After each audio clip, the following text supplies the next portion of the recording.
Hello, hello, hello. Welcome to Royal Sussex Live. Um, hmm. Let me go back to this one. There we go. I just felt like changing the avatar. I need to find another photo though, something more current and believable. Um, as Her late Majesty the Queen would say, I have to be seen to be believed. There is more than one way to take that, I'm sure. I must be seen to be believed. Um, just like I always say. Oh no, I'm not going to start that again. Anyway, Connie Balmer. Connie Balmer was first today. Annie Bullard, Cheryl W., Sherry Ware, Sharon Augustine. Let's see, Lydia Washington. Hey, Lydia.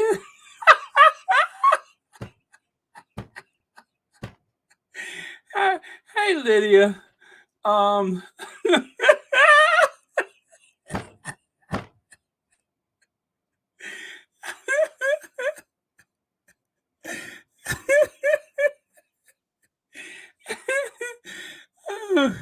hey, anyway, uh,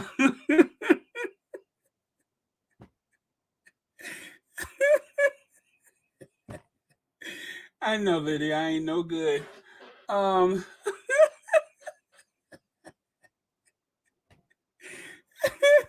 I'm sorry, y'all. Woo, boy. Let me focus on what I'm doing. The hard part was holding it in all that time. I could assure you, but sometimes you just can't unsee what you see. Let's see. Brendan Phillips. Hey, Lorna Williams. Elaine Parker. Carol Long. Hidley Joseph. Karen. Let's see. Kathy Gabby. Oh, man. Black Queen. Helene Groen. Hello, one and all. Legs. Legs wants to say hi to a few people. So I could help out with that. Let me see here. Rodney Jackson. Adrian Burrow. Oh man. Okay, I'm not going to get through these hellos. So, hello one and all. Making sure that I didn't miss any super chats, and I think we're good. So, I'm just going to carry on.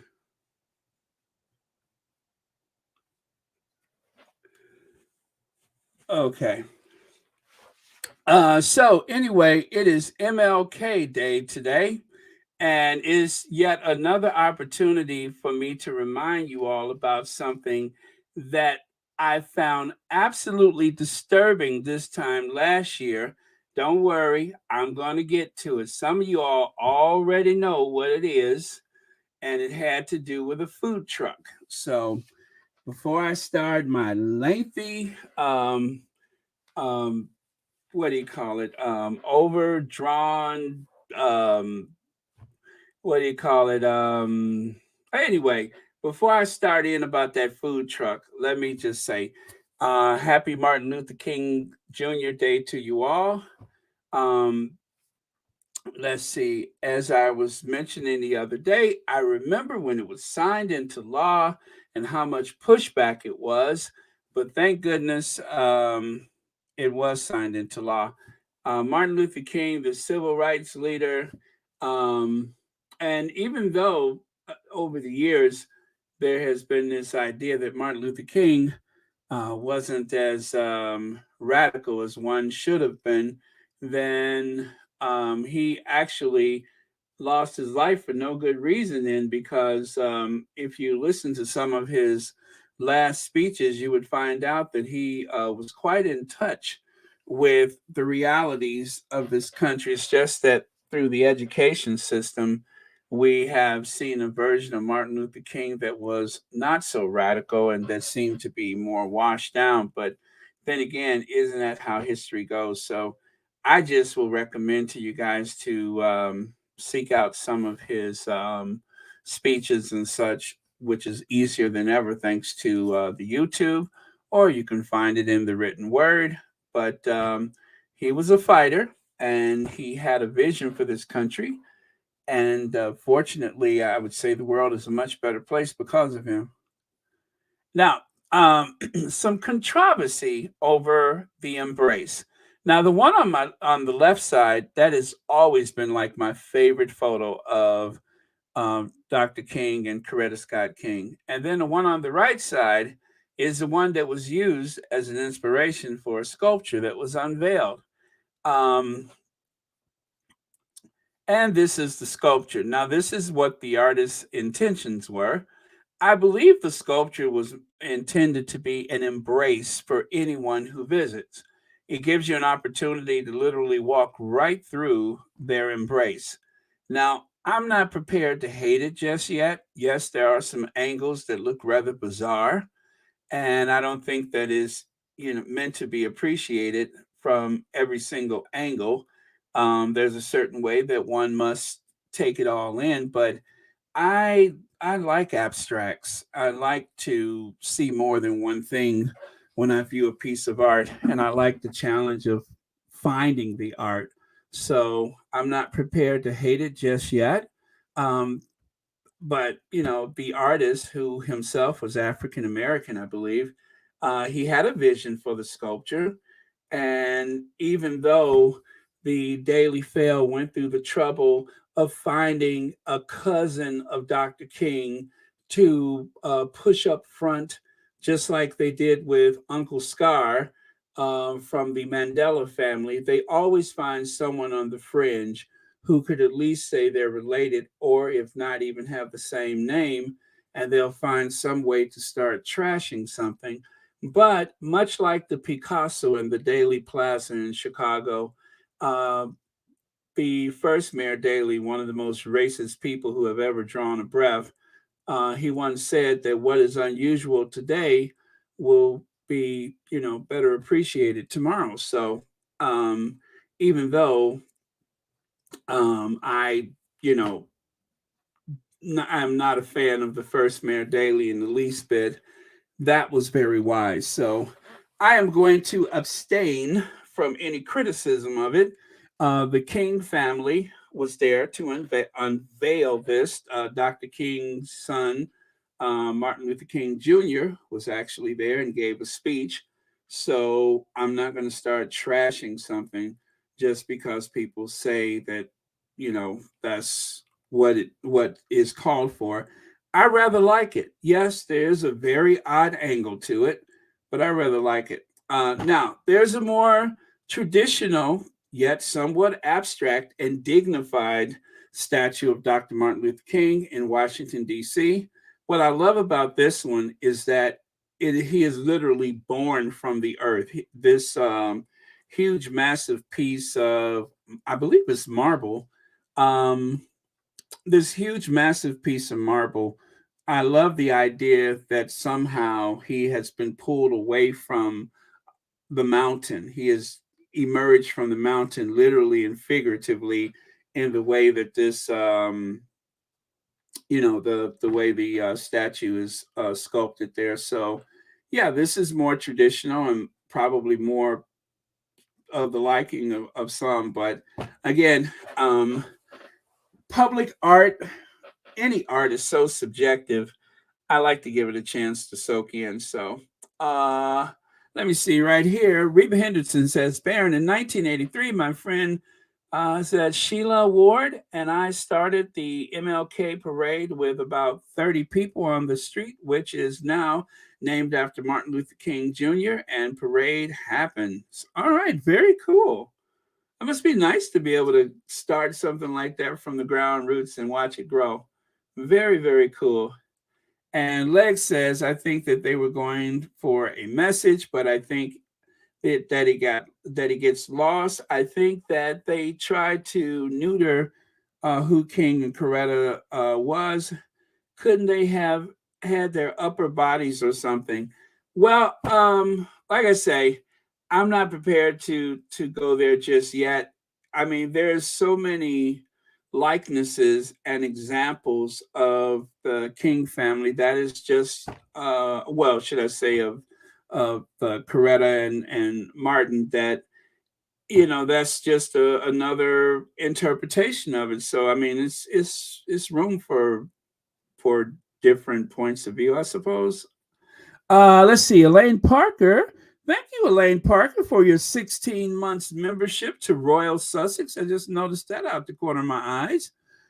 Thank you very much, and as always, thank you for watching Royal Sussex. Uh, but yeah, guys, I'm not trying to change anybody's mind about it. I just feel the way I feel about art, and I think that some of the more abstract pieces, before they even get a chance to grow on you, they have already been trashed and gassed, because it's like we're so conditioned as a society to set upon things that look a little different, and of course people that look a little different, that I try to give it a chance. So I think maybe, like some people, they don't photograph as well, and you have to really see it for yourself. I was in Washington D.C. for the protests on Washington, trying to get MLK Day a national holiday. I remember Stevie Wonder singing the Happy Birthday song. Is that when he first sang that song? Because I kind of remember when the song was new, but I just don't remember the circumstances.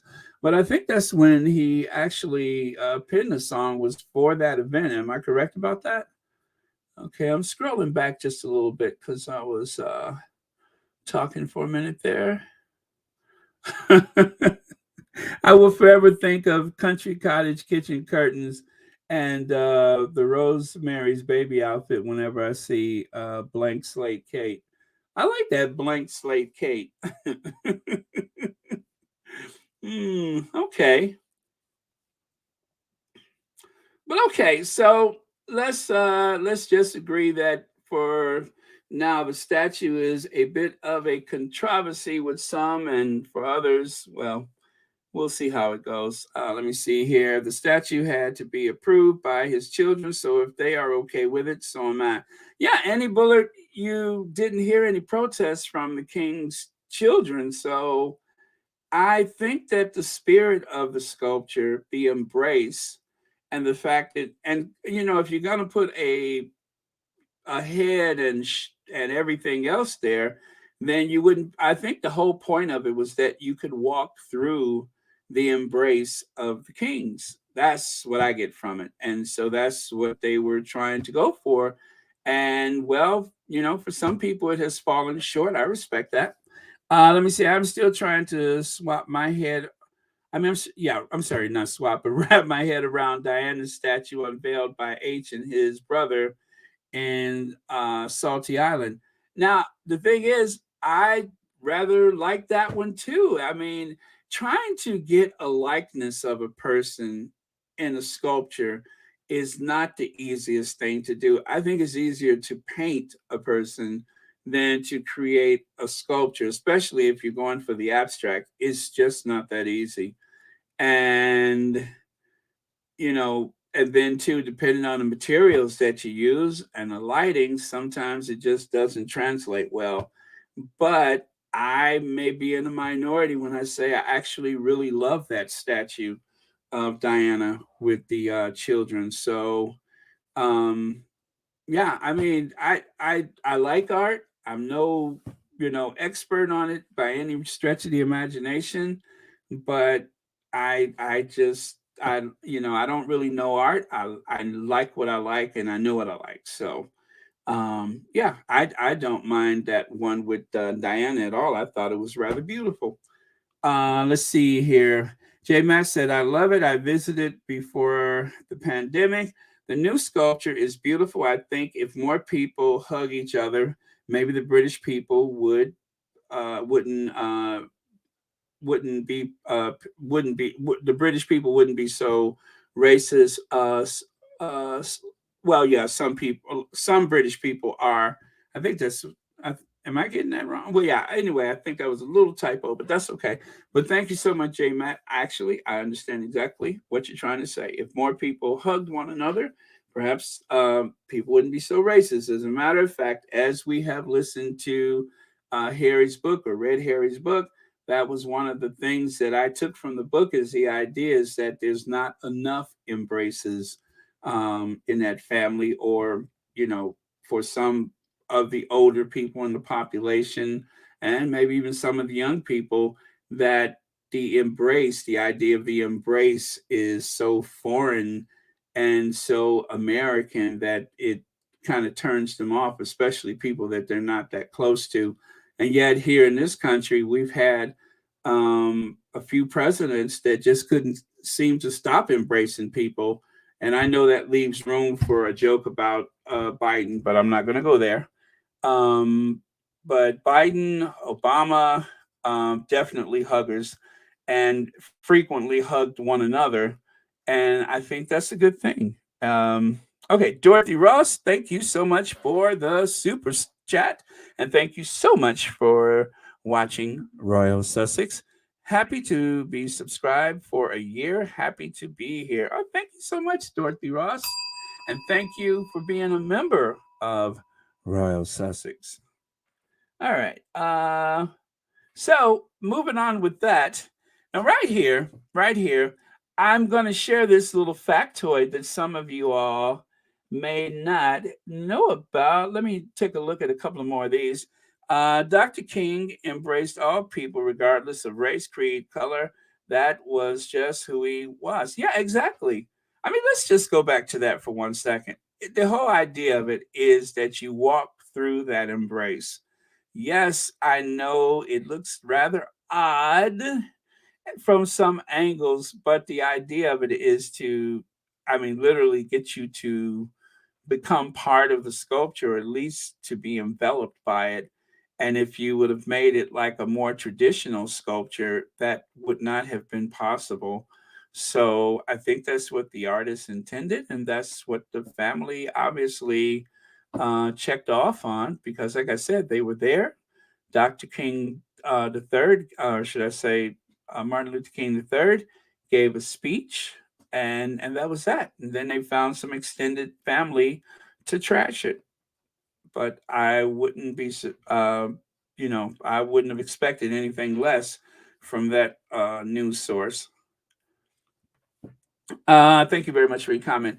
Everything, let me see, that has to do with Martin Luther King has to be approved by the King family. They hold the tightest licensing agreement that I have ever seen. Lorna Williams, I think we discussed that before too, where a company tried to use the likeness of King, although very dignified and using part of a speech. The family made it very clear that Martin Luther King is not a public commodity, that his likeness and image is wholly owned by the King family. And if anybody wants to use his image, that's going to cost you. So, yeah, they do keep a pretty tight rein on how his likeness is used. So, thank you for reminding us about that. Okay, so if you haven't read it yet, I'll help you out here. As you honor my father today, please remember to honor my mother as well. She was the architect of the King legacy and the founder of the King Center, which she founded 2 months after Daddy was assassinated. Without Coretta Scott King, there would be no Martin Luther King Day. Amen to that. Thank you so much, Bernice. And then also over here, did you know Julia Roberts' mother, Betty Lou Brenda, ran a, let me see, I believe it's an actors workshop. Yes, an acting workshop in Atlanta. And it was the only one that would allow Black students. So Martin Luther King's daughter, Yolanda, could attend. Betty and Coretta became friends, and Mrs. King later paid the hospital bill for Julia's, that is, birth. So Julia Roberts' birth took place in Atlanta, and it was Coretta Scott King that paid the doctor bill. So just one of those things that you may have heard before in passing, but for those of you who haven't, Just a little reminder there. Oh wow. Is it Cheryl Yo? 5 months membership? Wow, thank you so much for that. Thank you for being a member of Royal Sussex for 5 months. Very, very cool. Hey, Big Mama. Big Mama's in the house. Now, let's get on to the strange, the bizarre, and God knows we didn't expect him. Amazon likely to part ways with Jeremy Clarkson after final commissioned shows go on air. Grand Tour host sent email apology to Harry and Meghan, exclusive. So, I mean, this has been trending for a few hours. Yes, he sent a rambling what do you call it, apology. He posted on his social media, and then it said that there was a private, for your eyes only apology that went out to Harry and Meghan, which through, I believe, a spokesperson, they said, thank you, but let's try to go back to the root of this problem, is that it's been an ongoing thing, and he hasn't really spoke about the fact, or should I say, he hasn't addressed the fact that it's not just the one newspaper column, it's been a campaign of hate and hostility. Rick, thank you so much for the super sticker. And thank you, as always, for watching Royal Sussex. Let me see. Hey, Verda Sanchez. Hello, Sussex Squad family. Blessings to you and all. I am sorry I'm late, but I had to moderate a on what is that, SSF TV? Oh, really? Very cool. Thank you so much for being here. Better late than never. Uh I got to stop because I keep getting this itch to say something about the consort, and but I'm not going to do it. I'm going to try to restrain from saying that.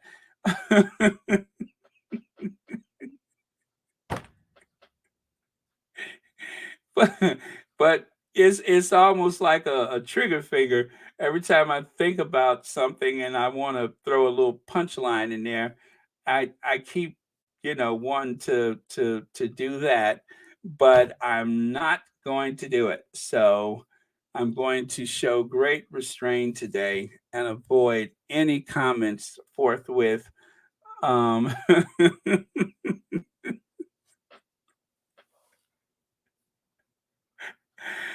oh my, oh boy, that ain't gonna be easy.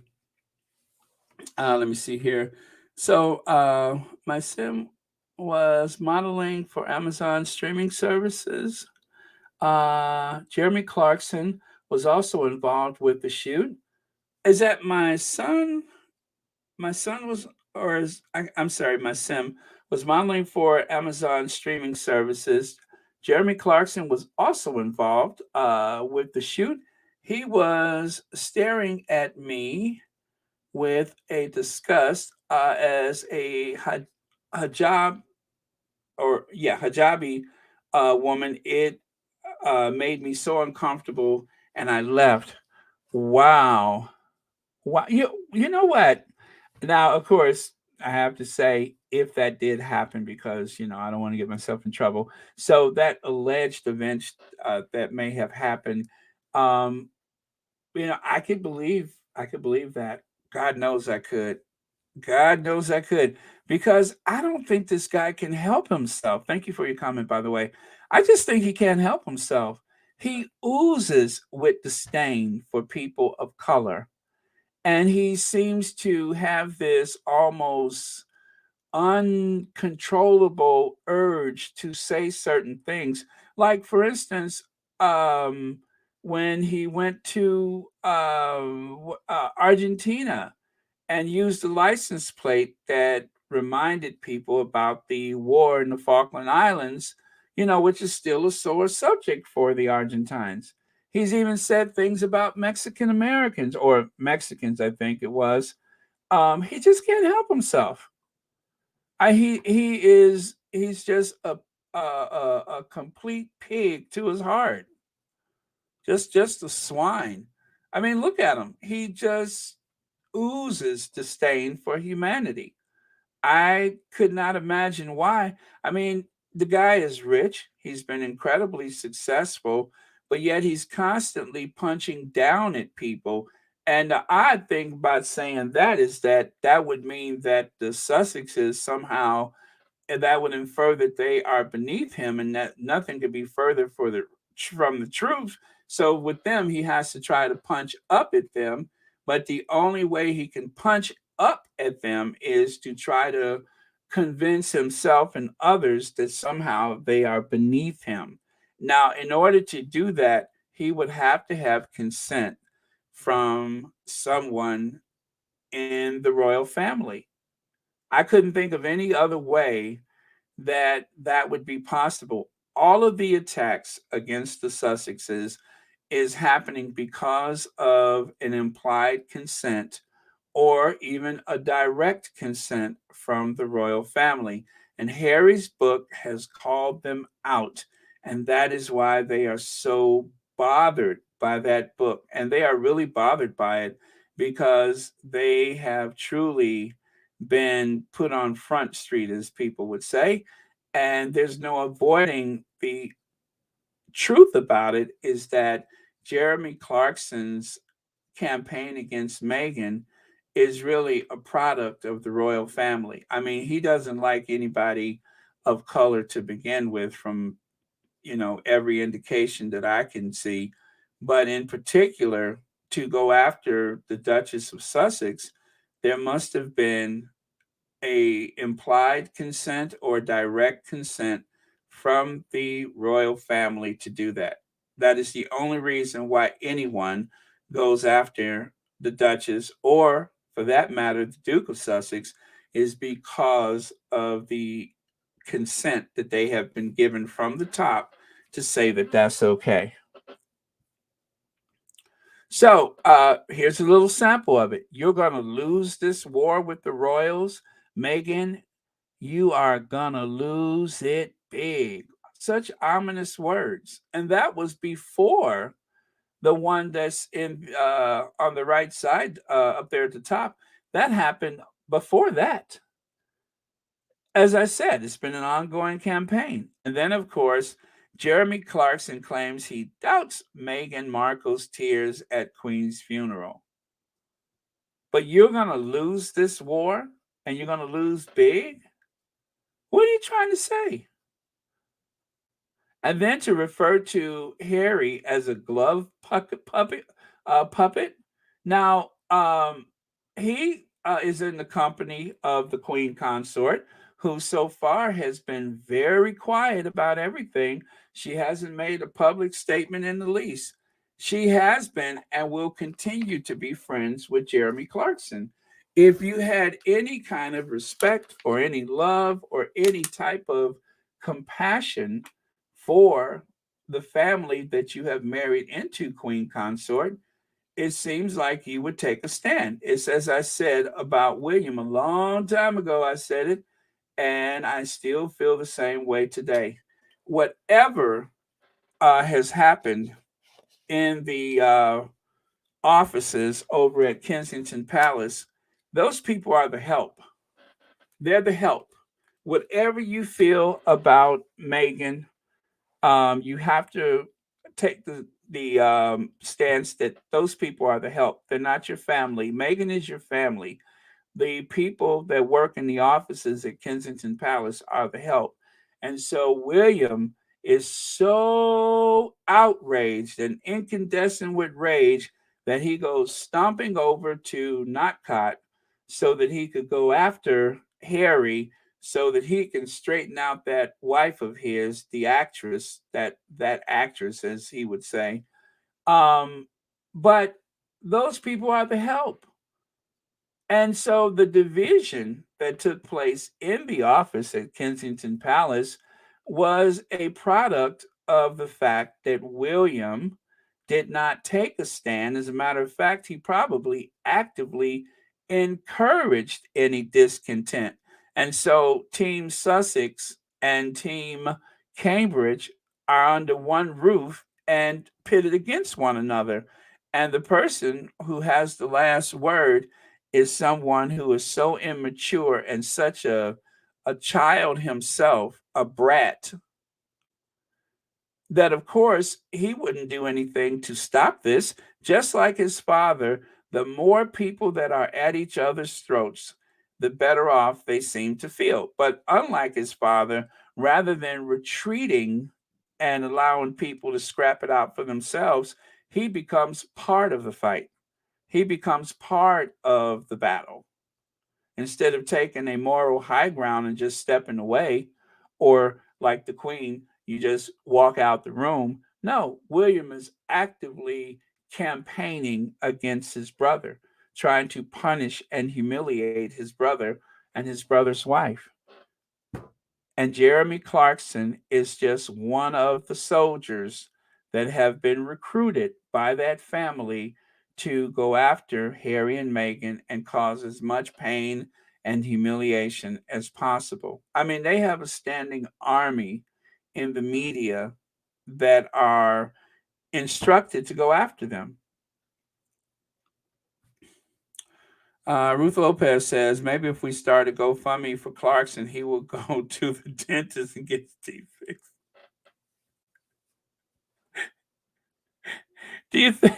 Do you think that's what it is? You think he has a really bad toothache, and maybe that's happened because he's up at night gritting his teeth, or what's left of them.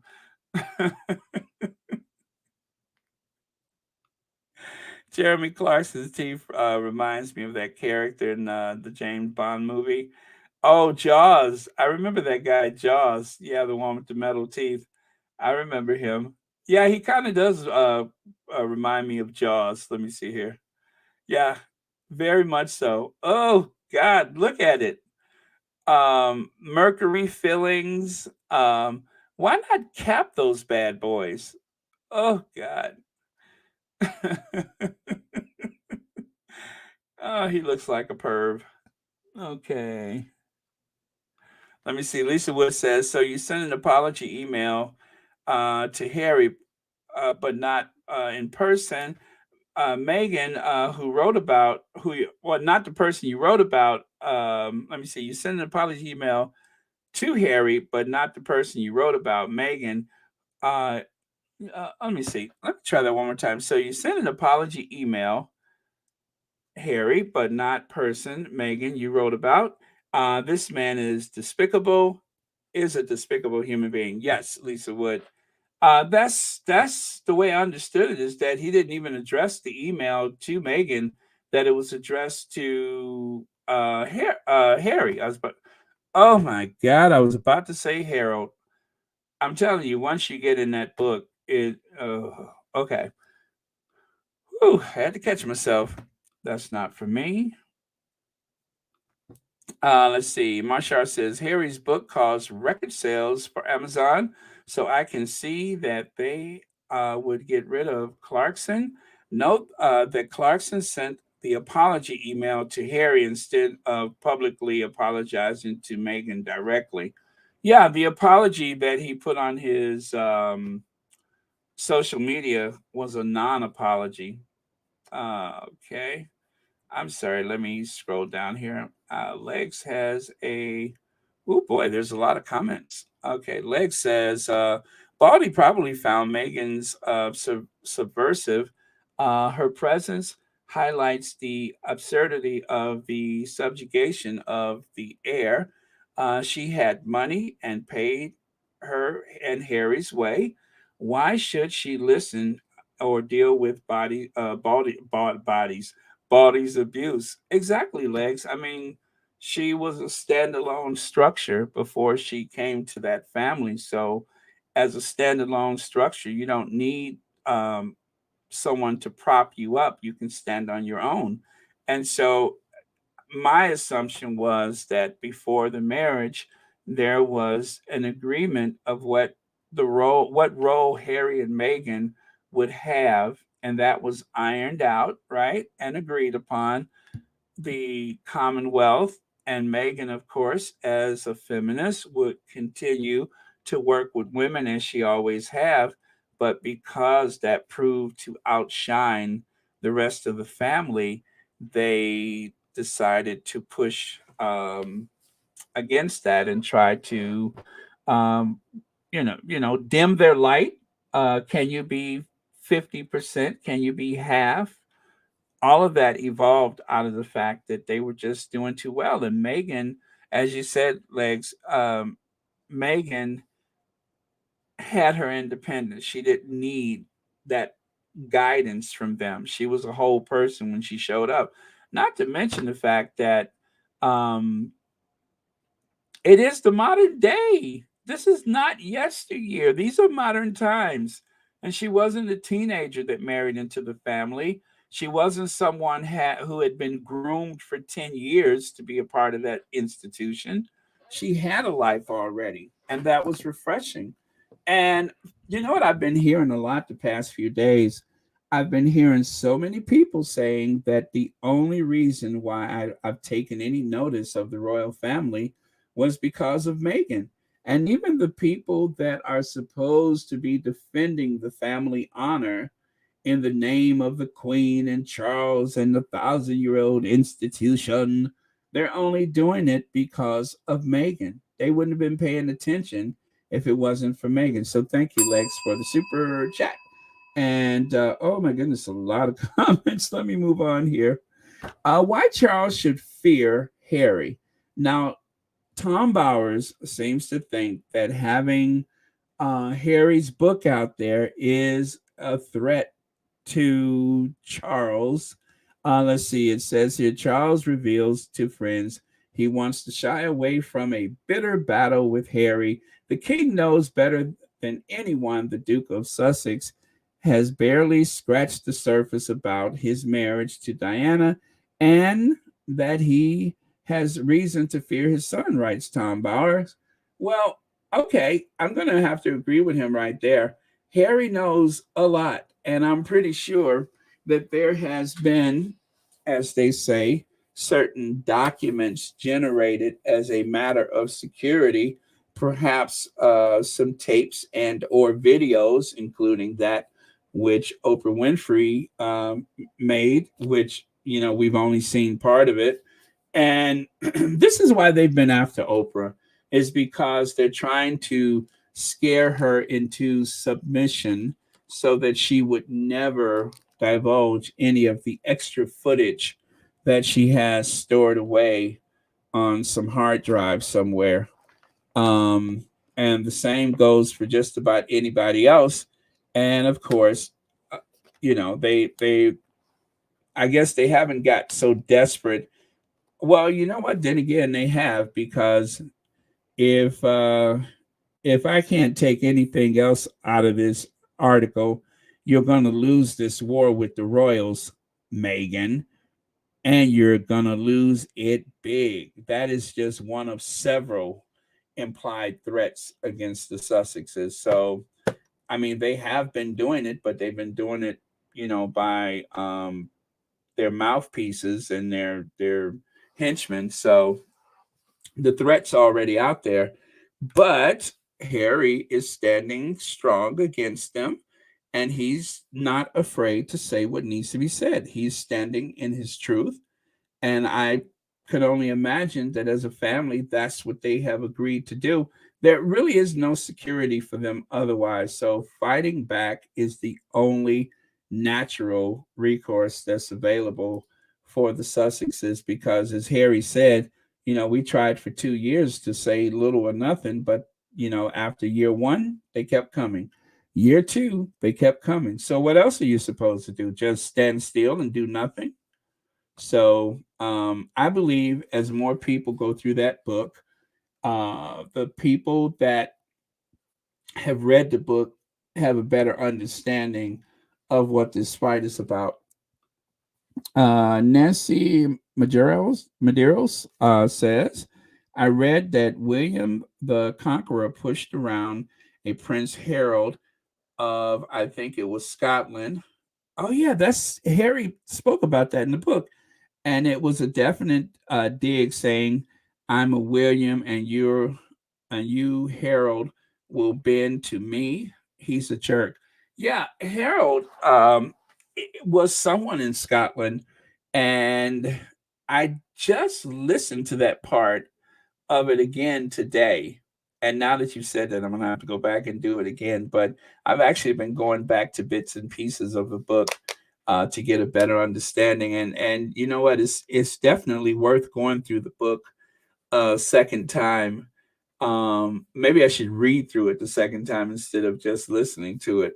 I think you could take it in better when you read it. But wow, listening to Harry's voice was amazing, though. Hearing it from his voice was incredible. Okay, now I thought about this, and this was mentioned in the book, not the embrace, but Harry starting the Invictus Games, right? Oh yeah, Celia knows where all the bodies are buried. Um, and so Harry put everything in place. If you've had the chance, and I told you guys as of Monday, I'm going to talk about the book. Um, and I thought about this embrace, and so as I was going through the photos, I'm like, let me find that photo, because I what I noticed about this photo was the look on Harry's face. Now William was actually the last to find out about the Invictus Games. Harry had just put everything in place, and William didn't hear about it until everything was all planned out, and he was very upset about that. And Harry was like, the money is just sitting there. And he had to remind William that at least a large portion of that money was money that I raised directly. So why are we just sitting on top of the money, that I have helped raise? And, but William is always looking at himself as the heir who feels like he needs to tell Harry what to do. But Harry had planned all that stuff out. And so when you hear the Derangers say things like, well, William put up part of the money, no, he didn't. Without Harry's efforts with the Royal Foundation, without his efforts, there wouldn't have been much money. Y'all know William didn't do most of that fundraising and heavy lifting. And at any opportunity when people could give, it was pretty much because of Harry's popularity, not because of William.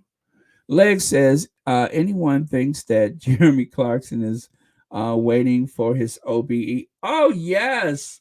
Yes, of course he is. And he's going to get it. He is going to get it. They are going to give it to him.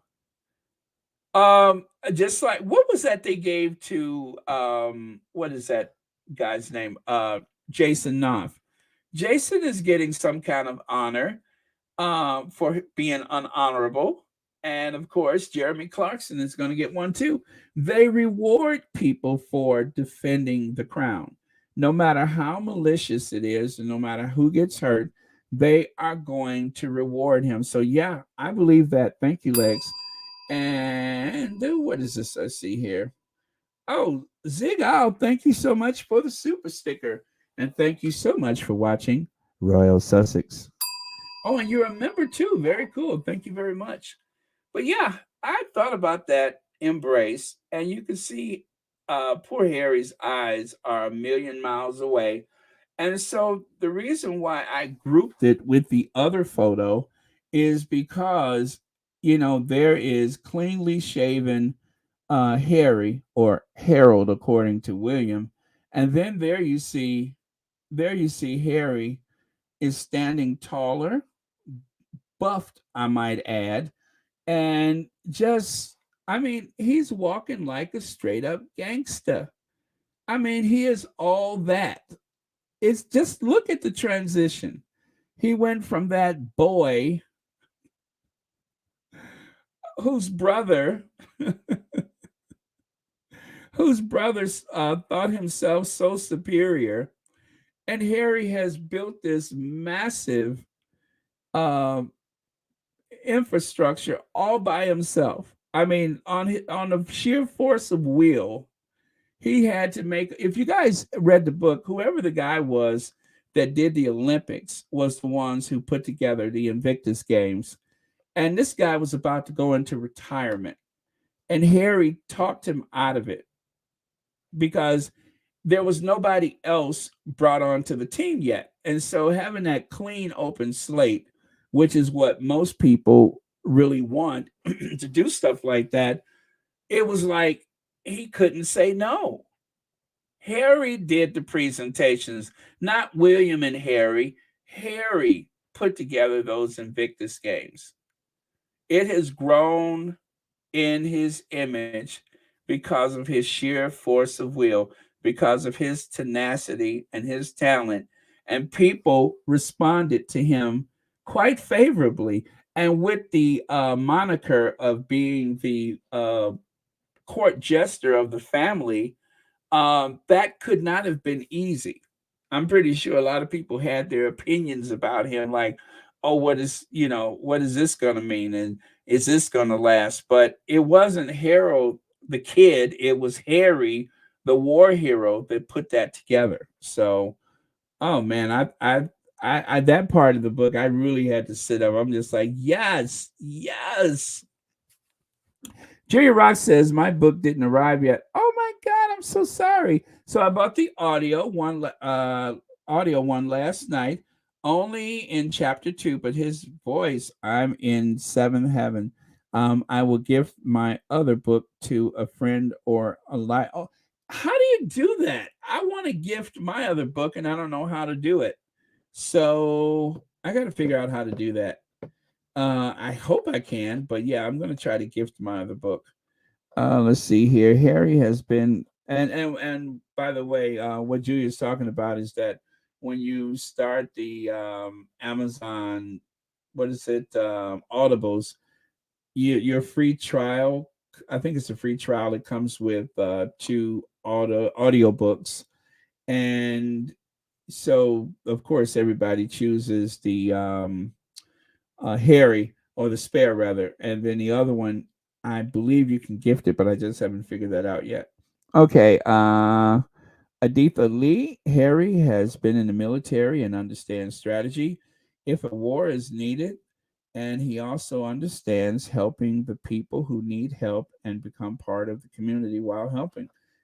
Yes, yes, absolutely. I couldn't have said it better myself. Thank you so much for that.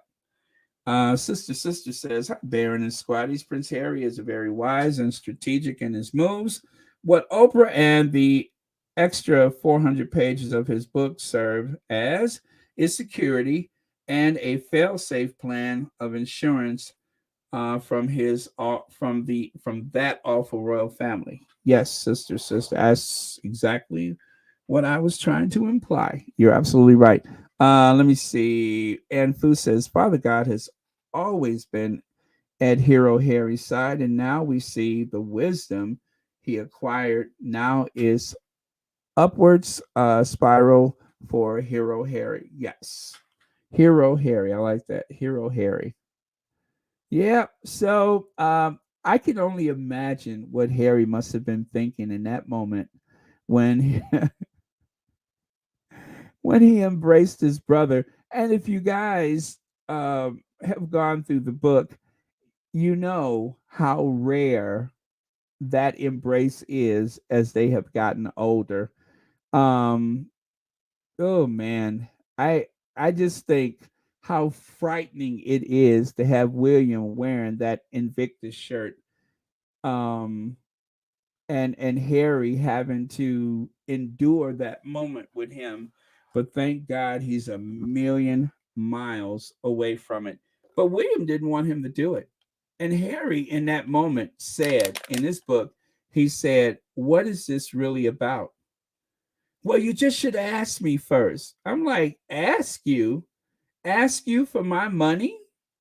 That's my money too. $7 million, if I remember the figure, $7 million that was just literally sitting there. And all Harry wanted was part of it to start the Invictus Games. And the rest, and he was like, what about the rest of it? He said, we'll get donations. And they did. Lots of them. Lots of them.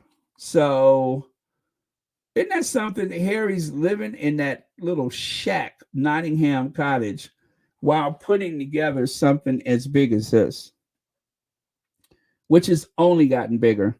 The scene between the two brothers in Frogmore Garden was heartbreaking. Willie hugging Harry and telling him that he loved him, and enacting the "oh mommy's on mommy's life." Oh yeah. Yet Harry still didn't believe me or believe him. Yeah. If you guys, well, I'm going to stop saying. If you're in the book, it says that that was like the code between the two of them when they really needed to cut through the crap is to say, "Believe me on mommy's life." And so William tried to pull that string, and that particular time Harry just wasn't going for it. He was like, "I don't believe you." So, and now take a look at Harry 2.0. Look at him now. As I was going through my Invictus photos, I was like, yes, that one. It went from this to this. And I could not be more proud of our hero. I could not be more proud of him. I mean, look at him standing tall. This is that shy person with anxiety and all that. Look at him. I mean, you could tell he was in the throes of his panic attacks because he's sweating, but he's doing it. And it's only gotten easier as time has gone by. So I could not be more proud of him. I just couldn't. Helene says William is walking behind Harry in this picture. He looks like a bald ghost. Really? In which one? Uh, is it? No, I don't think that's William, is it? Or is it? You know what? I so rarely see him with sunglasses on. It might be. I gotta go and look. But I don't think William ever goes to those events. So I don't think that's him. At least I don't. Yeah, I don't think that's him. Or maybe I don't think so though. I mean, I don't think William would have like pushed his way up to the front. I'm sure. But it's nice to think about. But yeah, I'll have to study that one. But I don't think that's William back there. Let's see here.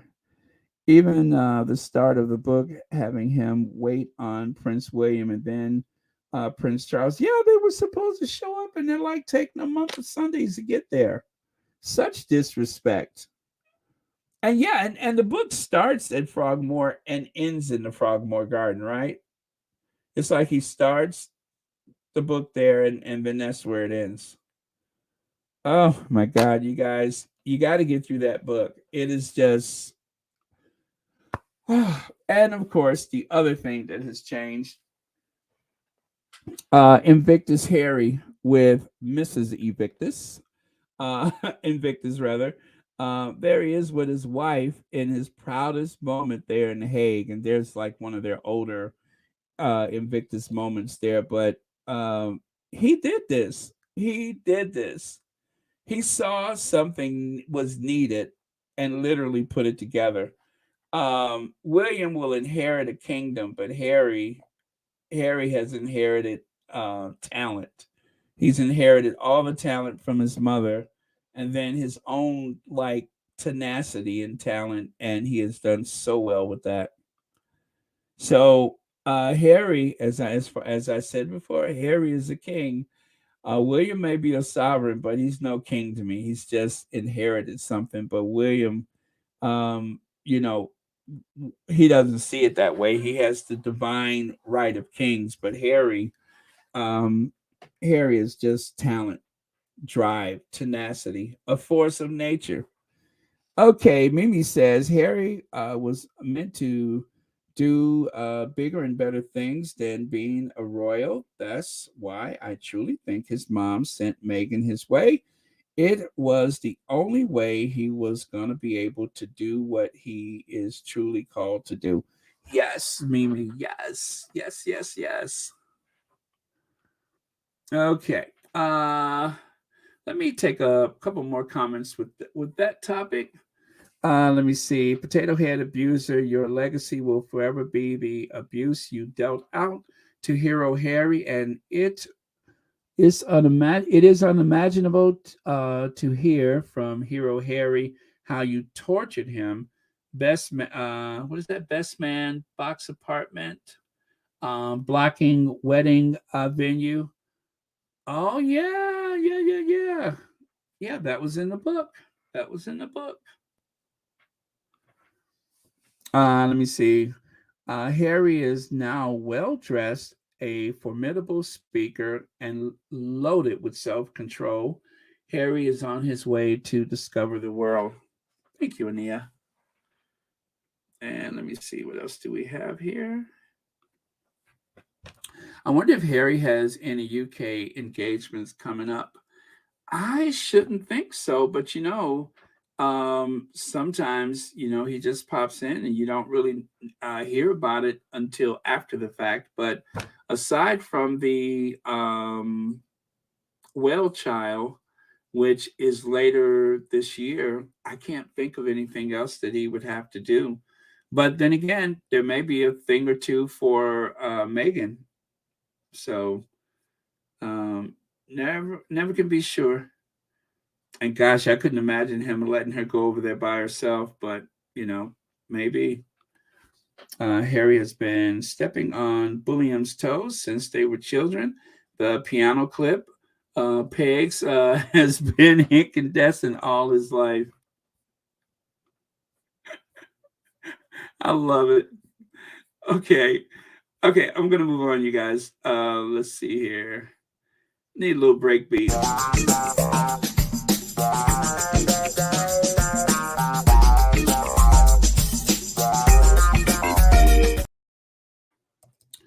Okay. The initial idea of developing a collection came from her.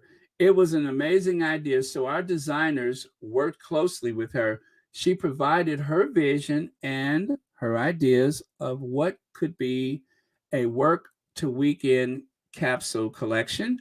This Meg, she's in a different league. So, someone posted this the other day to remind us about Megan's history with fashion. As people have been trying to point out the difference between the two princesses, if you will, the two duchesses, the two princesses. And as a reminder to people who may not know much about that history, was it Reitman's department store that she worked with? But this is the line and collection that was created and or inspired by the Duchess of Sussex, the Meghan Markle dress collection. So it wasn't like she was sitting idly by in between acting gigs, doing absolute, well, I shouldn't say gigs, but between the seasons of Suits, she was working. She's always had a side hustle, and there you go. There is one of several, and that, of course, is the fashion line. And right here, my favorite was what Meghan said about it in the TIG. They were never at the same level in anything. Hmm. And so that was the recent tweet up there at the top, but then you can see they actually brought back a tweet from some time ago. All these years later, when I was approached by Reitman's to design a capsule collection of dresses, no less, I felt like the most fortuitous full circle. Those years of venturing with my mom to downtown LA, who knew that all of those years would serve to be the master class. Isn't that something? And then let's take a look at the result of that. Wow. There you go. And wow. So Um, I know I'm really preaching to the choir right now when I show you this because you all know this already, but there you have it. Now, some people take their fashion inspirations from is that Jessica Tandy? No, that's Jessica Tandy, right? Well, some people take their fashion inspiration from what seems to be Jessica Tandy, or well, it looks like Miss Daisy. Uh,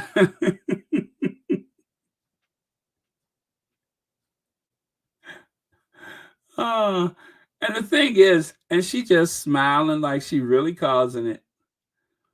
And of course, from the person who brought us the famous Granny from the Beverly Hillbillies hat, um, notorious part-time royal expert, um, was inspired to remind us about.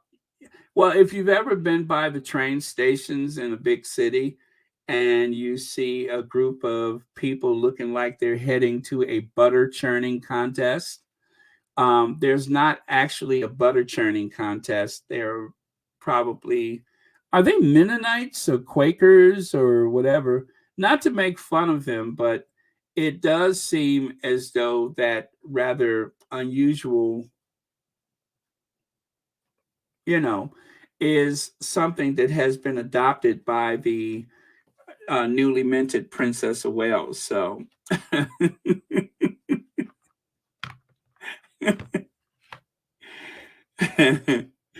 uh, yeah. So that's that.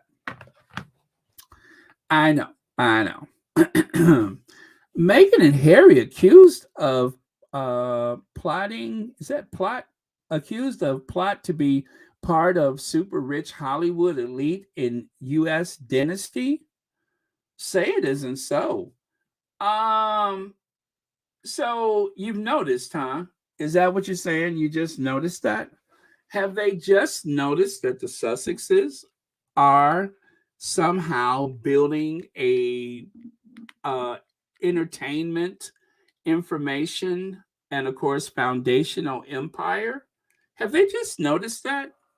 I mean to tell you, I believe that that was what they said about what, 2 years ago, right? Has it been 2 or 3 years? That's what they said about 2 years ago, is that they were planning to come up, that they were in LA for a reason because they were planning to come up. Please tell me, Daily Express, you didn't just notice this, did you? Oh, God, these people. What are we going to do with them? Now, this is the real shame, though. Shame on them. They exalt um, Charles's brother, the sick old man, but the self sufficient, self reliant, and dare I say, hardest working members of the royal family by any measurement, they are the ones that are vilified. The British press is literally wagging their fingers at the Sussexes for whatever reason, when the person that they should really take to task is Andrew, the sick old man. Disgusting. But no, they're not targeting Andrew. They seem to be on Harry and Meghan's case. That is disgusting. And then there's this. Someone mentioned the other day that the Buffalo Bills had actually used some footage from Deal or No Deal. And yes, it's true. As a matter of fact, I was able to see that. Hey, Miranda Rios. I love the part where they were saying that Tyler Perry's home and Archie kept looking at the painting. Oh, yes, Miranda Rios. Yes. Okay, okay. Let me tell you the story. Spoiler alert, spoiler alert. There was a painting at Tyler Perry's house when they arrived, and the painting seemed to capture um, Archie's eye. And so Archie was so fascinated with this painting, and he tried to speak to the painting. And every time they went by, and so they told Tyler Perry that the painting seems to be Archie's favorite. Tyler Perry didn't even remember buying the thing; he just had it. That was just another piece of art he acquired. And so one particular day, Meghan leans into the painting and realized that the image was like a Greek goddess, Diana, the goddess of the hunt. And that just sent chills through everybody. And so when they told Tyler Perry, it was just one of those many things that was like another sign that everything that was occurring, that it happened, was meant to be, that they needed to be there at that house. And they had that sign from, the great beyond, if you will, that Diana was watching over them. So you have this, painting in this public space, or, well, private home, but in a, big space. And there's Archie just drawn to this image every day. Every day, his head would just turn around because he's got to see the painting. And it wasn't until Meghan had leaned over and looked at the plate at the base of the painting, the little nameplate where it mentioned Diana. So, could you imagine? Catherine Bryant, 7 months. Polygamous, huh? FFLDS. Is that the Latter Day Saints? Okay, they're polygamous. Okay, okay. I knew there was something. I mean, I thought it was a butter churning contest. By the way, thank you, Catherine, for 7 months of Royal Sussex. So thank you for that, Miranda Rios. As you know, I'm ready to talk about that stuff, and that definitely touched me when I saw that. I heard that. Princess Diana's spirit was there, and she was talking to baby Archie. That's why aren't you? That's why aren't you was trying to talk back to her gods? Is so wonderful, very very sweet, very very sweet. Let me see. At least Mennonites and Quakers are very hardworking and independent people. Now, the now the jazz hands, not the jazz hands, right? Yeah, not the jazz hands. Okay, Anna Boyd, thank you so much for the super sticker, and thank you for watching Royal Sussex.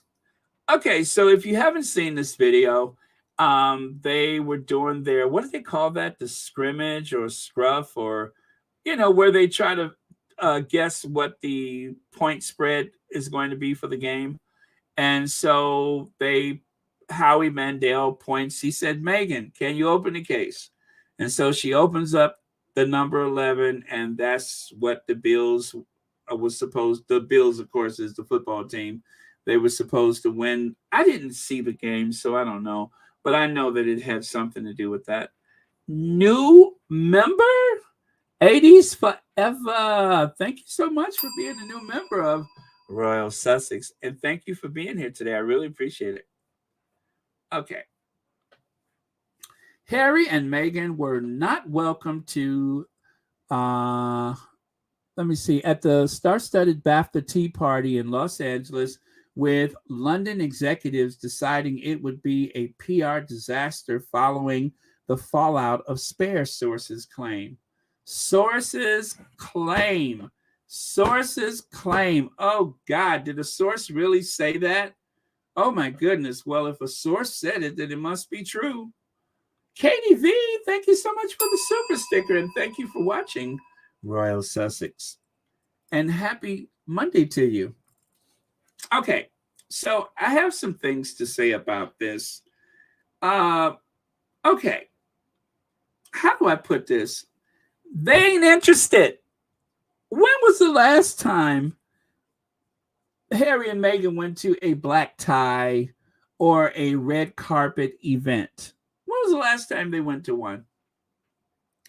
As a rule, they just don't. They have not been to any of those functions in Los Angeles. Let me see that presidential award from NAACP. I think that was in LA. I think it was. But other than that, they don't go to stuff like that. People need not invite them because they're not interested. This is the same crap they pulled about the Oscars. People were wondering, will they or won't they go to the Oscars? Sources claim the pair didn't make the cut as they were not invited to the biggest British showbiz night in Hollywood after Harry's recent behavior and attack on his family. Um, Harry wasn't interested in going. And when they do go to something like that, it'll probably be because they're about to get an award. But other than that, Harry's not interested in that crap. I don't know, aside from clickbait, why they would even bother. I know, everybody knows that this is just another way to try to create negativity about them where there is absolutely no intention to even be there in the first place. I wonder how many BAFTA awards Harry has been to before. Actually, I don't think he's been to any of them. That's not his thing. And as for Meghan, for someone who they keep throwing the name Hollywood at her, Megan is like one of the most un-Hollywood people ever. I mean, when she went and worked on a show, it was actually filmed in Canada. She's not a red carpet person. That is something that has happened on occasion, and usually because of a connection to someone there that she's friends with. Other than that, it's not all like they're clamoring to be a part of that. Their whole thing is we just want to be behind the scenes and do our production work. It's not all that, but of course, that is not what sells papers. So how ridiculous.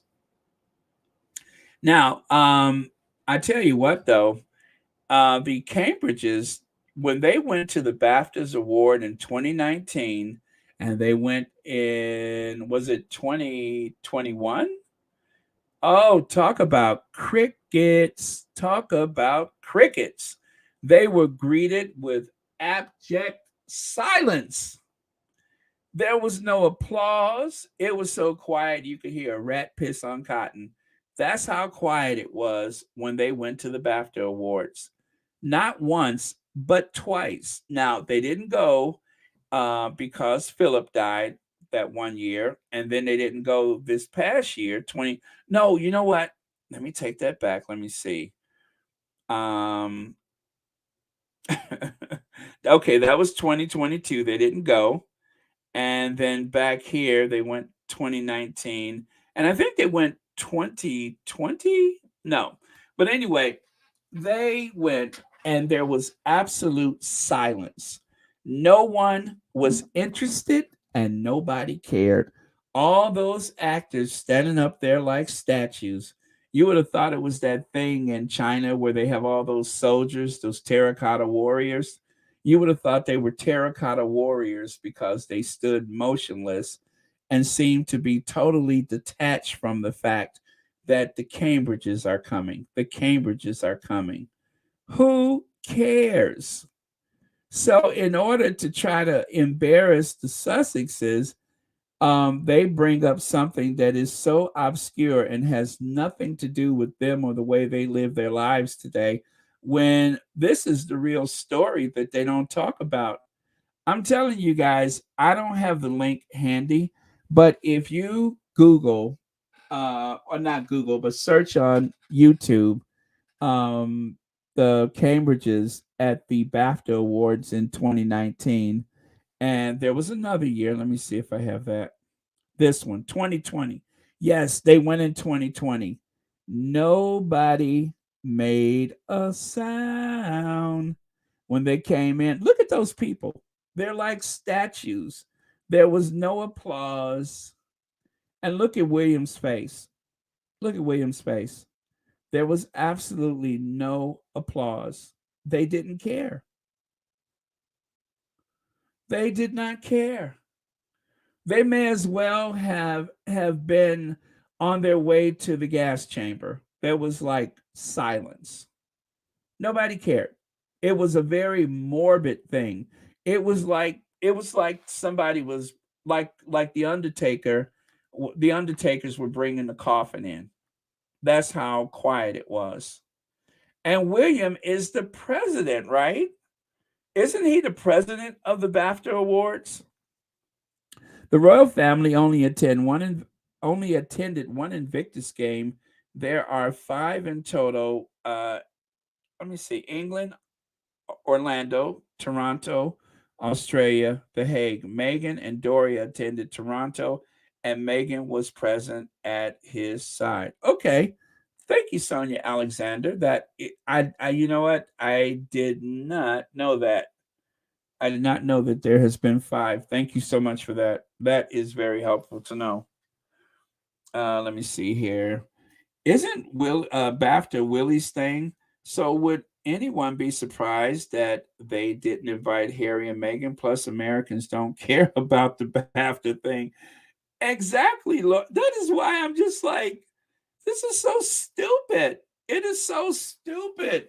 Harry and Meghan aren't interested in that. And um as evident by the fact that nobody even knows about it, that's like oh, I don't was there any like stars there at all? I mean, who cares? That's so stupid.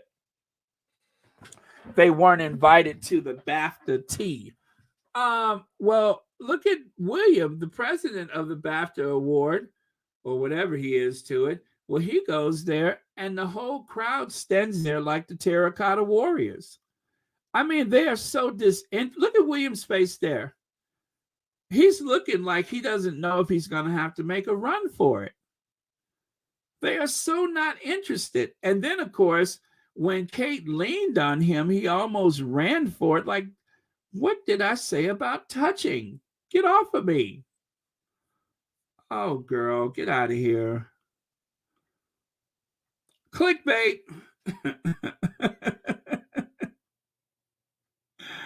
Oh, man. So in 2022, they said that they could not go to the BAFTA Awards because of what was that? Due to a diary constraints.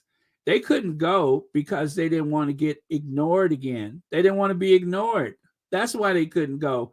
William did a pre-recorded video, and not just for that one, but also for the one when Philip died. I'm sure that was relief they weren't able to go, but he's not going back to the BAFTA Awards because nobody wants to see him. They are not interested in William. William has been given this honorary position that nobody wants him there. He should be embarrassed. Hey, cookies and cream. Happy MLK Day to you too. Embarrassing. Oh, I'm telling you guys, let me find that link for you. Please let me find that link. I'm going to put it on the community tab. Well, you know what? I'll do it later. But I watched it yesterday, and I watched like let me see, 2019 and 2022. I watched both of them. It was embarrassing. I mean, literally, they came in and nobody made a sound. Now, I must admit, there was one rogue, maybe one or two people that went, they were about to clap. And when they saw how stoic the rest of the audience was, they withdrew their attempt to applaud. But isn't that amazing? Even the people that were standing in the aisle seat didn't even say anything. It was like they just did not matter. Lord have mercy. I wish I could have been. I wish I could have been there.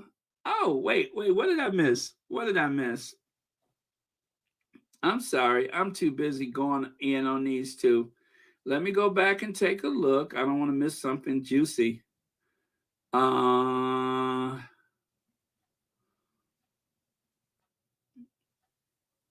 Let me see. Okay, that one's not for me though, is it? Okay, well, say it again because I want to see it too. You know, I'm kind of nosy. Let me see. I saw that one though, right? Yeah. Okay, so I saw that one. All right. Well, I tried. Yes, there's 1,600 people. Please hit the thumbs up. Hey, Trina Hodges, please hit that thumbs up. Okay. Let's move on. So, when the Sussexes go to red carpet things, it's usually because they didn't won something, right? And not only did the Sussexes win something, but what else happened this night? They actually created an award that they are going to give out every year. There is a Harry and Meghan award that they're handing out to a worthy member, and I believe on this occasion it went to the lady who wrote the book about the racism and misogyny in the algorithm. I forget her name, but that's who received the award this year from Harry and Meghan. So even though they were given the NAACP President's Award, they also gave out an award that same night. And also, Meghan looked absolutely gorgeous. Not that that's important, but she did.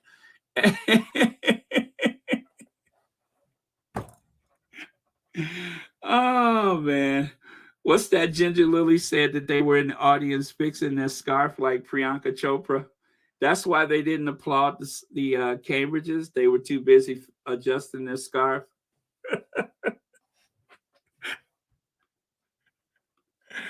I love it. I love it. They were too busy fixing their scarf. They couldn't be bothered. I got to fix my scarf. I can't be bothered with all that. Uh,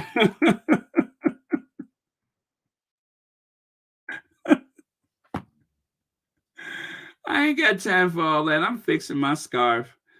Oh man, that is too funny. All right. Let me see here. Let me take that away. Okay, so Leg says, does anyone think that Eggs and Bones wanted an Easter present to make sure they had Harry and Meghan's address? Now, the Easter present thing, wasn't that to do with wasn't it Nottingham Cottage they were expecting an Easter present thing? That wasn't after they moved to LA, was it? I thought that was while they were at Nottingham Cottage. I may have gotten that mixed up, but yeah, they did. There was some kind of thing where they were angry because they didn't receive an Easter present from the Sussexes. And I didn't understand that. I thought that was rather bizarre, but that was one of the things that caused the problem. But yeah, they were upset about not receiving an Easter present. So yeah, I don't know. I thought that was strange. But then I think everything about the Cambridges was strange. And poor Harry just wanted them to be able to do stuff, as a team. Harry was thinking team, and they thought otherwise. I'm sorry, I'm missing all of the good comments. Okay.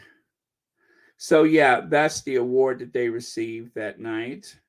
And also, the other red carpet event, that was when Meghan wore this Carolina Herrera outfit that people would not stop talking about.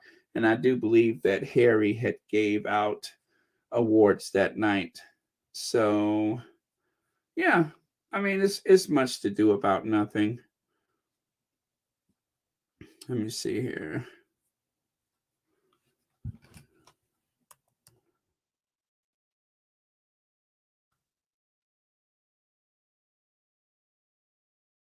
Okay. All right, you guys, let me. Oh, that's not for me.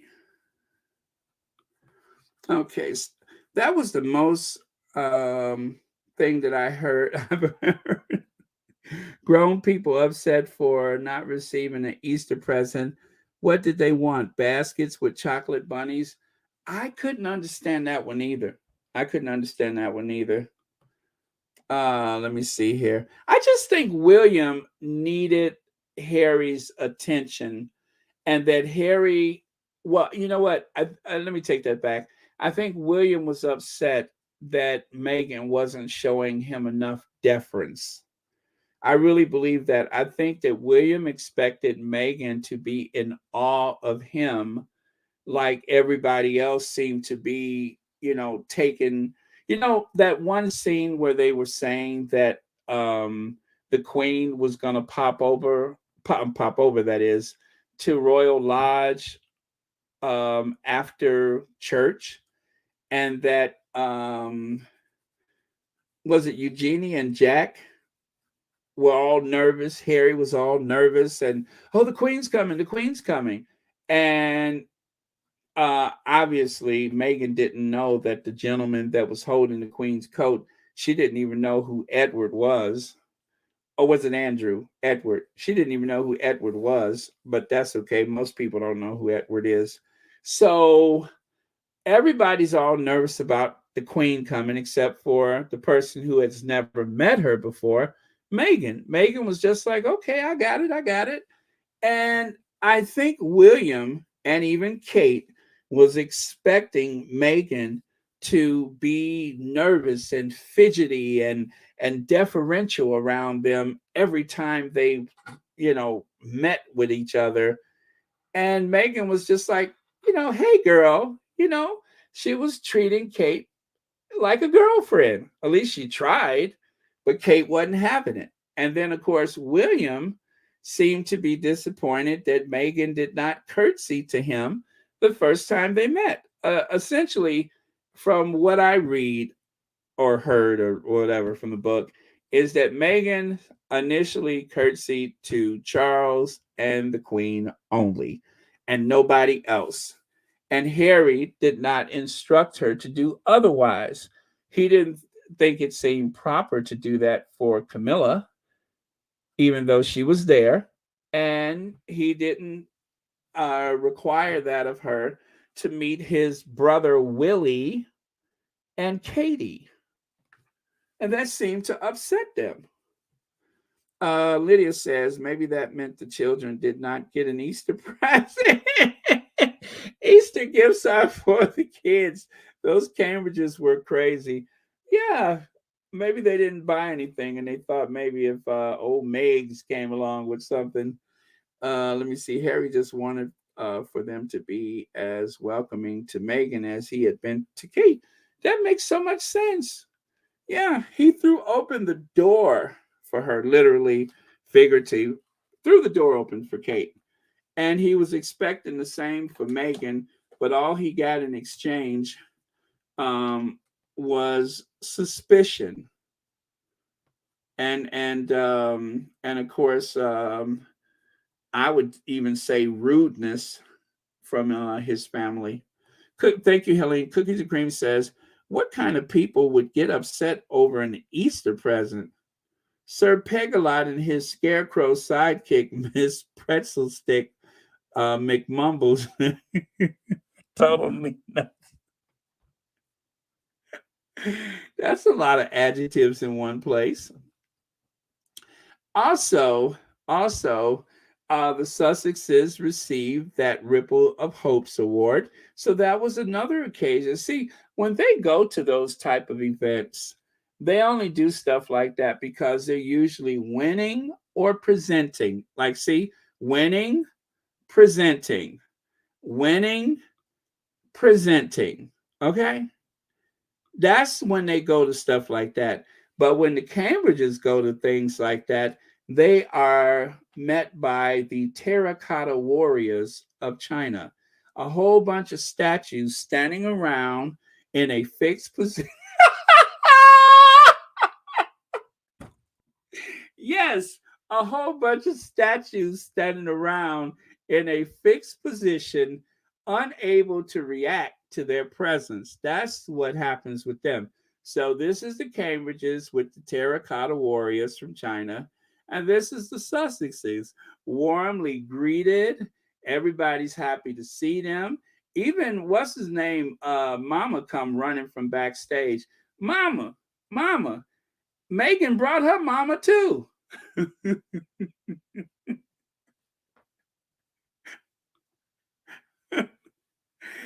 And of course, presenting, right? Receiving. And of course, still receiving.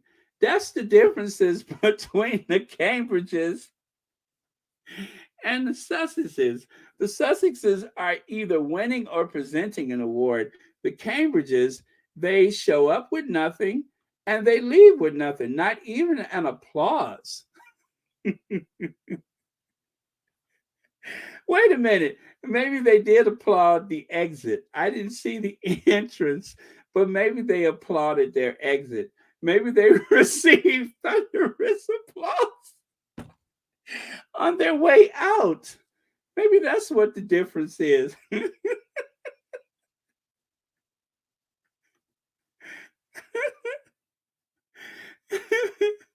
Oh man, I've been to the BAFTA tea. It's not all that.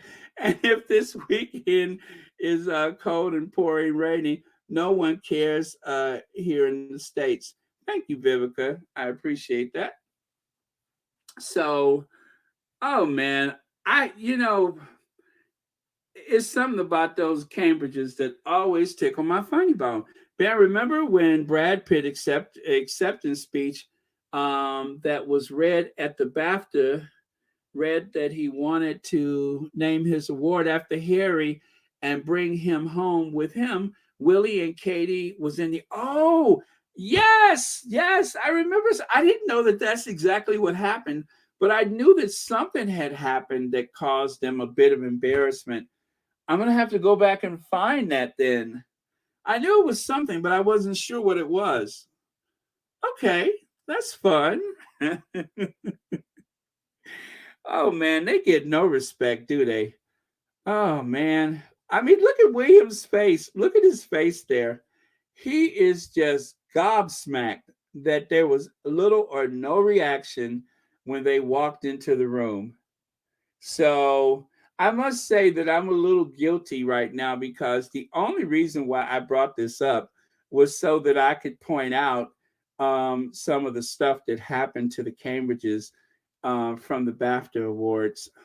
Remember that time they had the Me Too and they asked Kate to wear black and she refused to do it? She wore that dark green and put a black belt on. I think that that's where all of this bad blood started, was because of that. Maybe. Or maybe just people don't like them. I mean, you got a room full of talent, and then here comes Will and Kate upsetting the natural order of things. Who cares? They're not even connected to the business in any way whatsoever. Although I have heard that they were fans of Suits. Anyway, thank you, Black Queen, and thank you so much for being a member of Royal Sussex. Okay, so I beg your pardon. They did not arrive to empty-handed. They arrived with a smile and a kind word. How dare you, sir? You know I was about to try to dig that out, right? Let me see if I can find that. A little smile and a wave. That's about all we could do. Oh man. Okay. Wait. Oh man, I cannot find it. I know it was Ukraine. Ukraine. Let me see.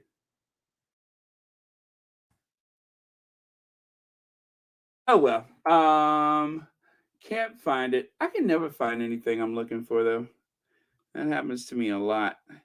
It's like 1 minute the file is here, and next thing you know, the file is there. Okay, wait. Ukraine. Oh, there it is. There it is. There it is. Got it. Got it. Okay.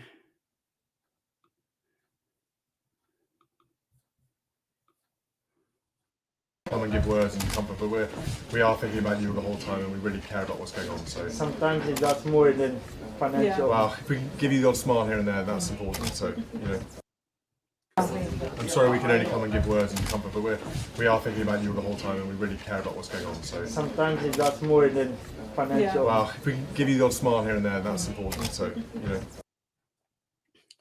Look at Katie in the background.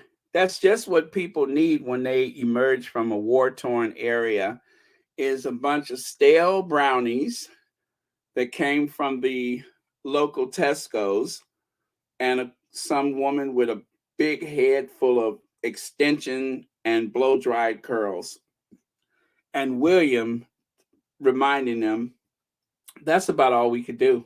I mean, we don't pay for anything, but that's all we could do. Okay, thank you so much. Oh, by the way, thank you, Shelly L, for the super chat. All right, let's get back over here.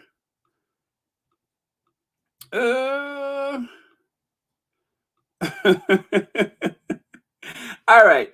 The more Meghan Markle speaks, the less anyone wants to listen. Her new Spotify podcast, Archetype, epitomizes the law of diminishing returns. And as we know, not only did Meghan knock Joe Rogan off of his throne, but she also won the People's Choice Award. Not bad for something that was supposed to be so inconsequential.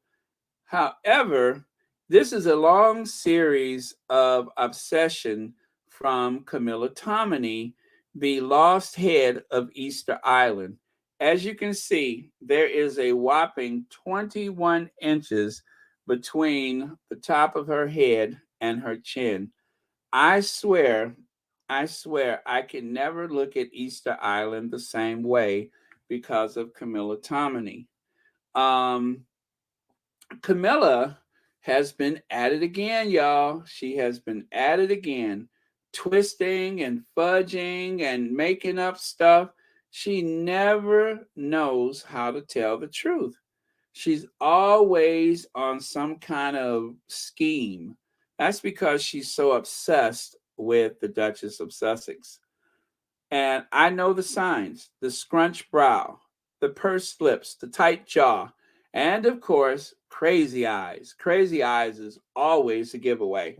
So, Camilla, who appeared on, I believe it was the Australian Today show, I would say like 60 Minutes, if it's Australian TV, is pretty bad, but I have to say that the Today show here is not much better. So I'm not even going to criticize Today show Australia.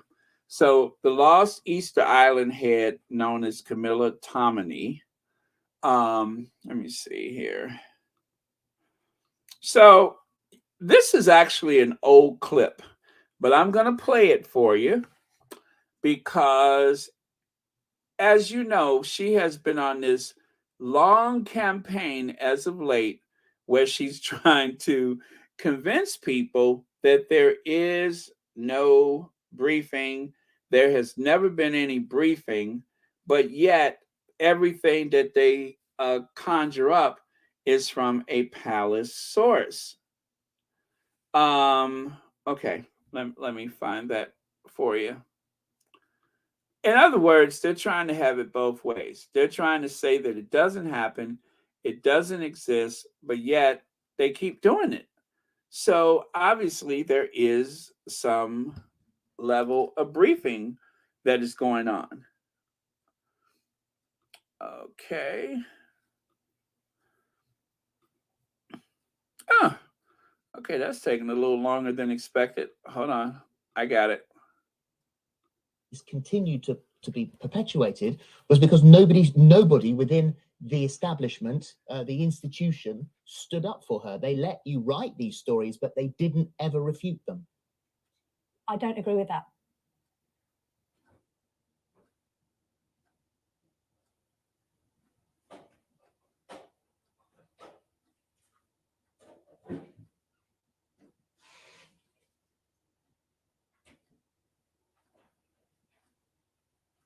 Uh-oh, did it freeze?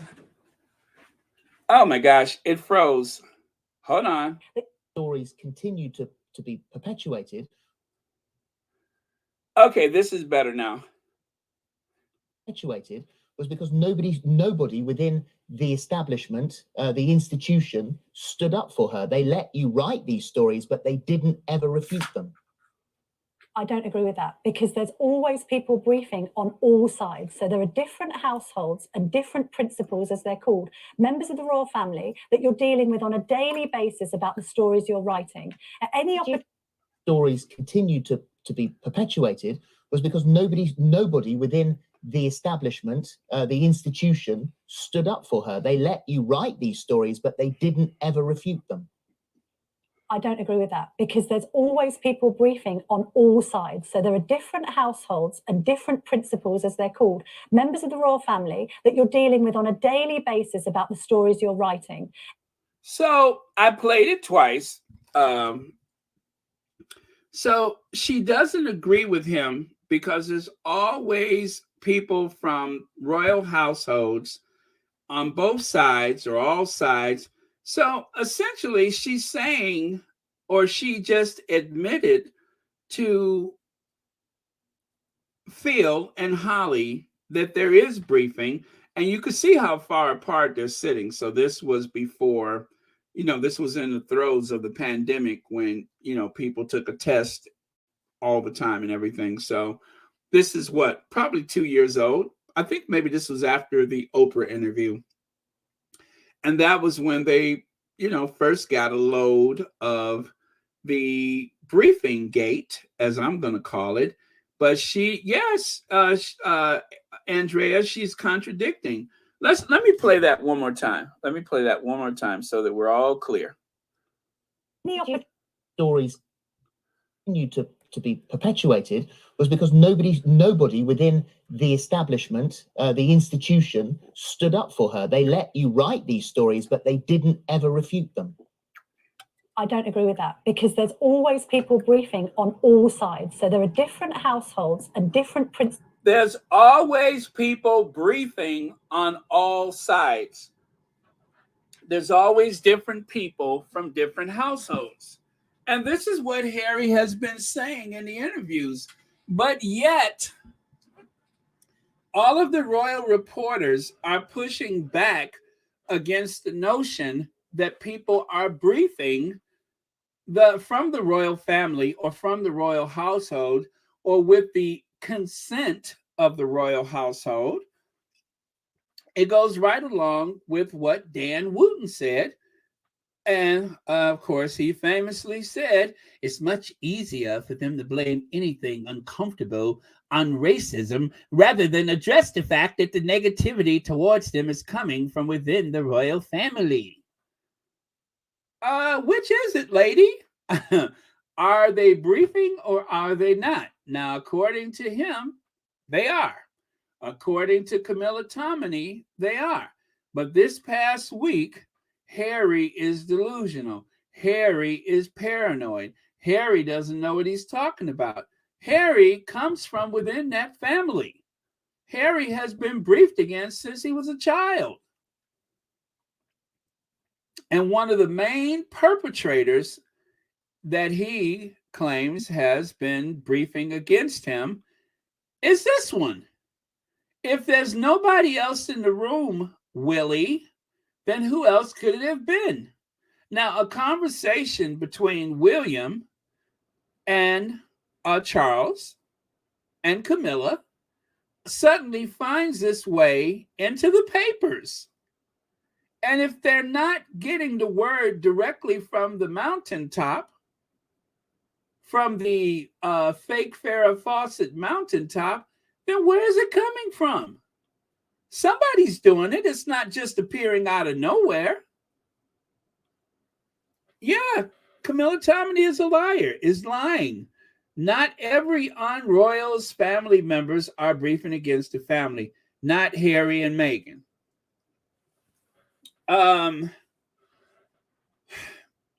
This contradicts everything that she's been saying on television since that book has come out.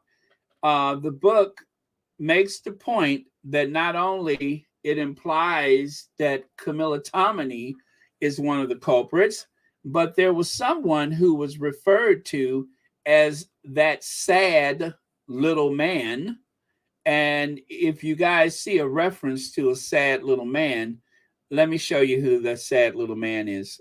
This one. That's the sad little man. That's Harry's name for him, is that sad little man. So it doesn't take a rocket scientist to figure out exactly what's been going on.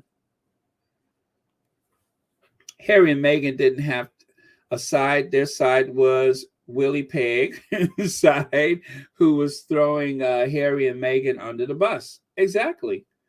Well, and I thought it stopped with that, but I thought, okay, William, Charles, but by the time you finish the book, you'll find out, as Harry said, I was sacrificed at Camilla's altar to be used to rejuvenate her, or is it revise, rejuvenate, or to help rebuild her reputation.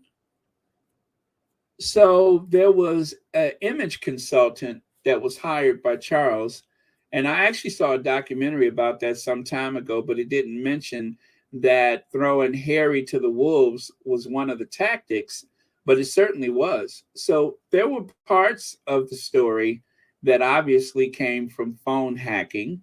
And then there were other parts of this story. And I don't mean directly related to the book, but I mean the totality of all of what's been going wrong with that family in the press. It also involved family members briefing against one another. And Harry, who has tried to stay above the fray with the press, I mean, if there was any possible way that they could say Harry has been a part of the briefing, they would have already said so.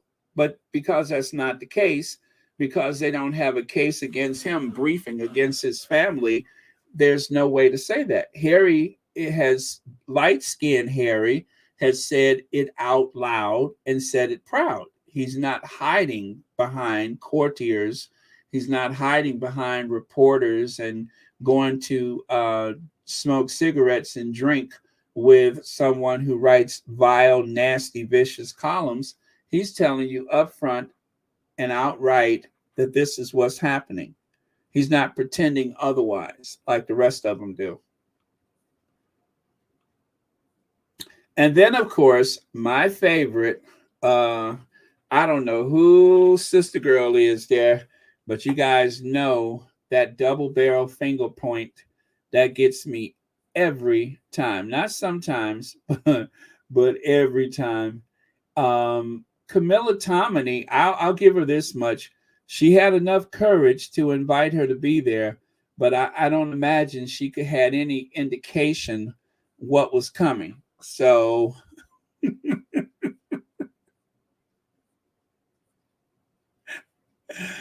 and let me put it to you like this. She wasn't singing "Once You Go Black, You Never Go Back." No, that was a different video. Once you go black, you never go back. Hey, Harry.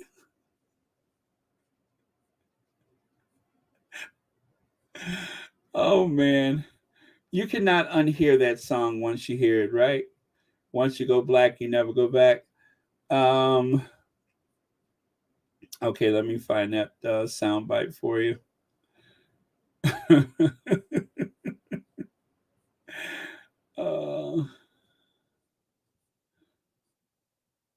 I like how she brought the Queen into the song, too.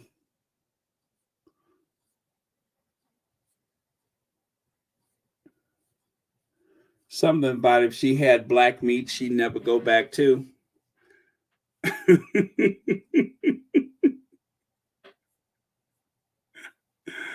Oh, man. I'm sorry. I never have this ready when I'm looking for it. Uh-oh, there goes Mute Woman. I did find Mute Woman, but I'm not about to do that one right now. Oh, here she go. I love her. You guys got to find her and tell me what her name is, because I don't know what her name is. Is because many people, including myself from the Black community, what I've had to do, many others, I've had to sit patiently Okay, and I've had to watch white people dictate to black people what racism is. You cannot tell me as a black woman what racism is. You cannot tell me what racism is. I am here to tell you, just like Meghan with her documentary, she's had to sit and listen to everyone tell her what her reality is. So you know what? Now it's time for her to speak. And just like with black people, you cannot come along and tell me what racism is. I'm here to tell you. And the reason why, let me just make it clear for you. She who feels knows it more. African proverb. Please remember that. It will do you justice.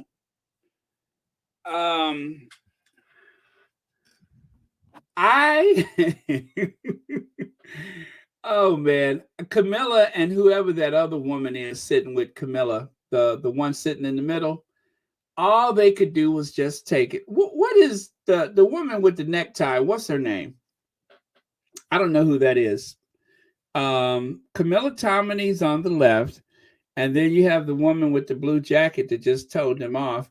But who's that broad in the middle with the incredible cheekbones?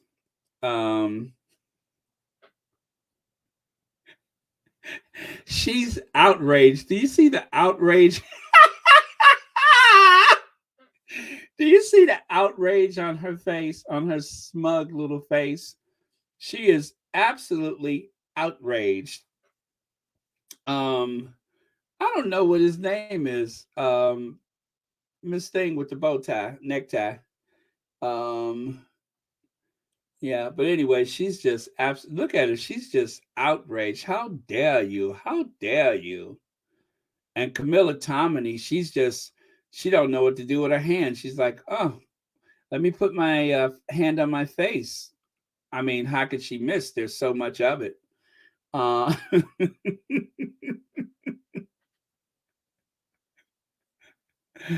Oh man. Anyway, she told those two old broads off, and I think they got the message. Okay,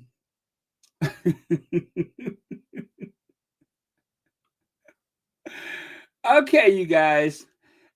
Feel free to file out of here if you want to, but I'm about to start in on that food truck. Baron Bulliams and Kate's new name when they dress up for ceremony awards. Frump and Sir Crumpeg. Frump and Sir Cumpeg. Sir Cumpeg.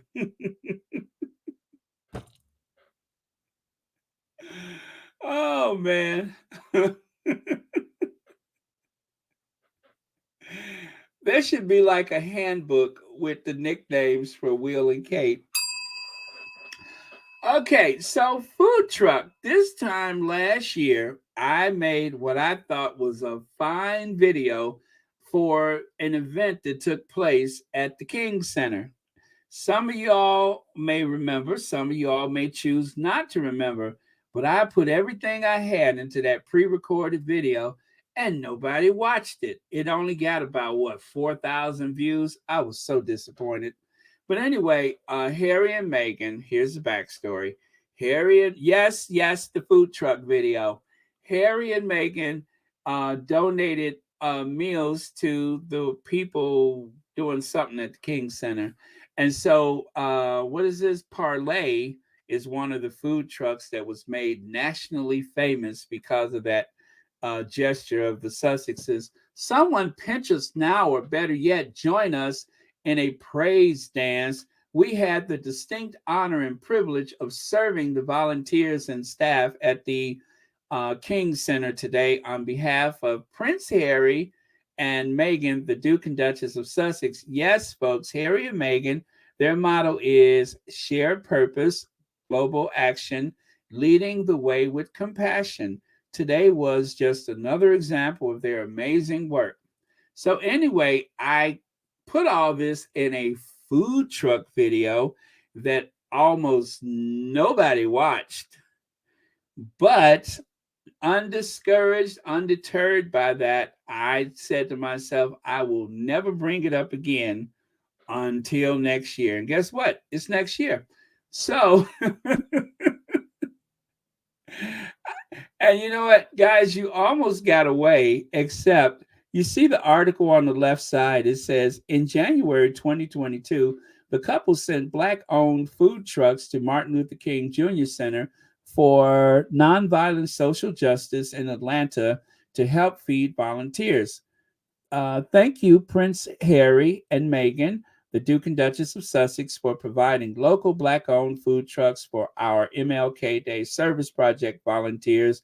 The center's official account tweeted at the time, "Your care matters so much for those here to register and educate voters and collect items for our homeless neighbors." So when I read that, I was like, wait a minute. What about that food truck video I made that nobody watched except for just a handful of people? And so that was my inspiration to bring it up all over again. So, anyway, just as a reminder to you guys, I don't care about the food truck video that much. But I just wanted to remind you about that gesture of kindness from the Sussexes at the MLK Day last year. Prince Harry and Meghan Markle could become billionaires after leaving the royal family, according to wealth expert.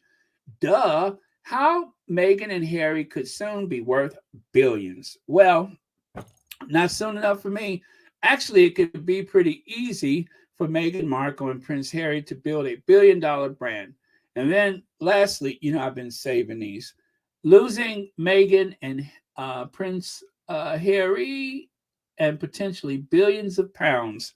So I think that article is about how the British people are going to have a little loss because of their absence from the family. Harry and Meghan are setting up a complex network of 11 companies named after the Duchess's Freckle, whatever that is, a South African river, Orinoco, and their baby moon, Hampshire, whatever that is, all based in tax haven, Delaware. So that particular article, the Daily Mail was trying to build this case against Harry and Meghan for setting up a financial portfolio, which is the responsible thing to do. And as far as Delaware, well, there's a lot of companies, a lot of big Fortune 500 companies that have offices in Delaware. I mean, it's just a prudent thing to do. Would you go to the place where you're going to pay the most tax and get the least for it? Certainly not. So whatever the case may be, I'm sure the Daily Mail has not completely researched their efforts and know probably just a portion of what's going on. But look at it like this, and this is why I just love Omid Scobie. Prince Harry was forced to become 100% self-sufficient after stepping back from his royal role.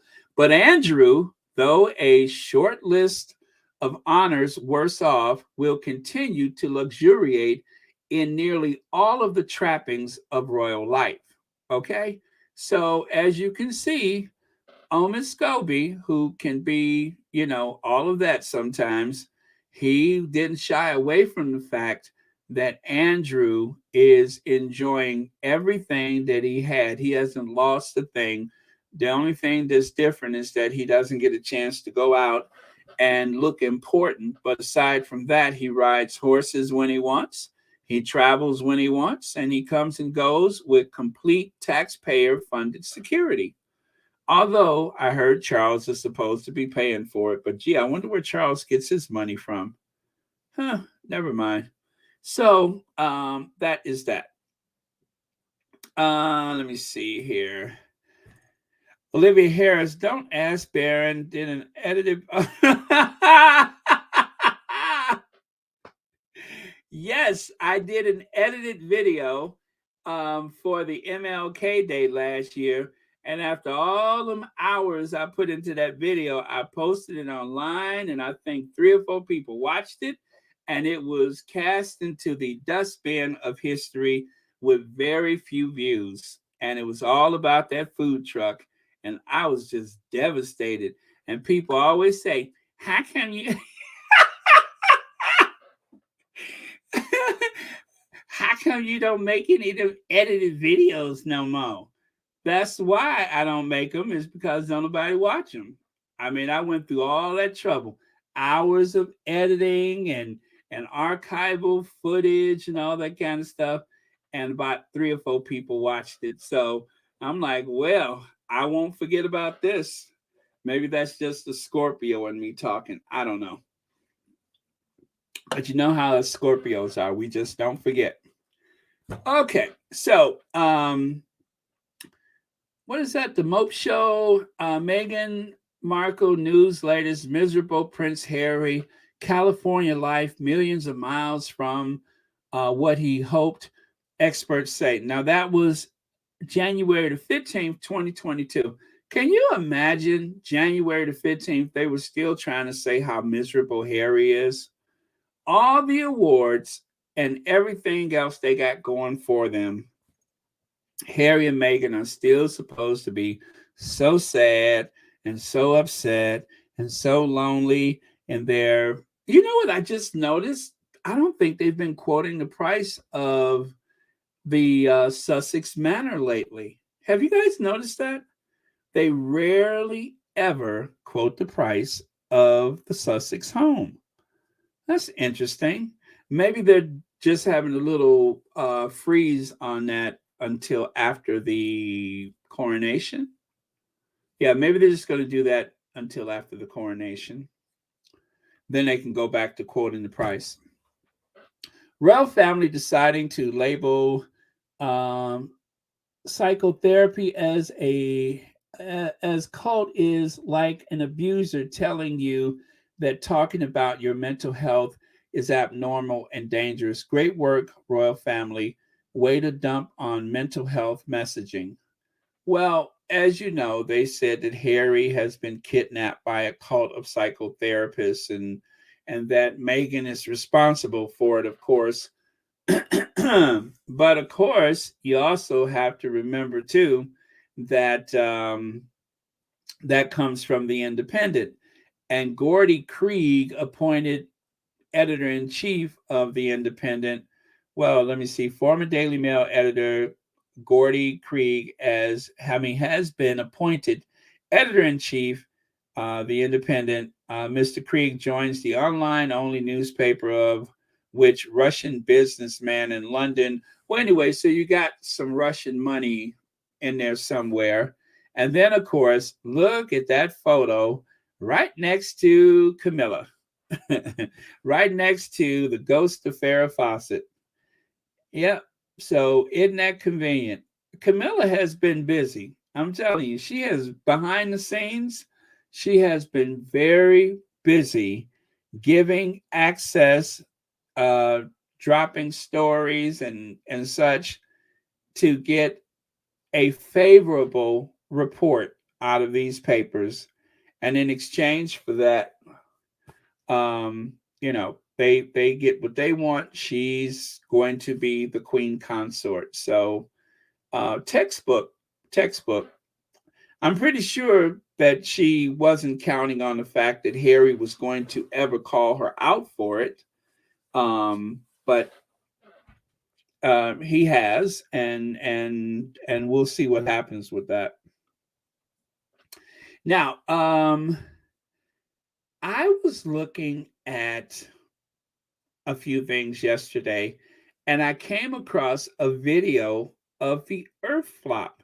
Now, how many times have I said to you guys there was just one family in the background? Well, I think I was wrong. There were two families.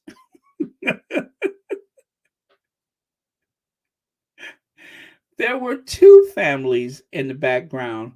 So Will and Kate emerged from this electric vehicle to go inside of that Earth flop that was that at Albert's Hall, or where did that take place? Anyway, this was that event where they spent more money staging the event than what they actually gave out. And this is the photo that I usually have thrown out there. It's not much difference, but when you look at it, you can see that just as with the other angle, this a photo, and this, of course, a screenshot. There's nobody there. I mean, literally, Will and Kate arrive, and there's no crowds of people clamoring for a chance to see the royals as they make their entrance into this ceremony. Um, it was a big fat nothing burger. You got like one family there, and then there's like four other people at the other side. And when the camera pans around, there's nobody there.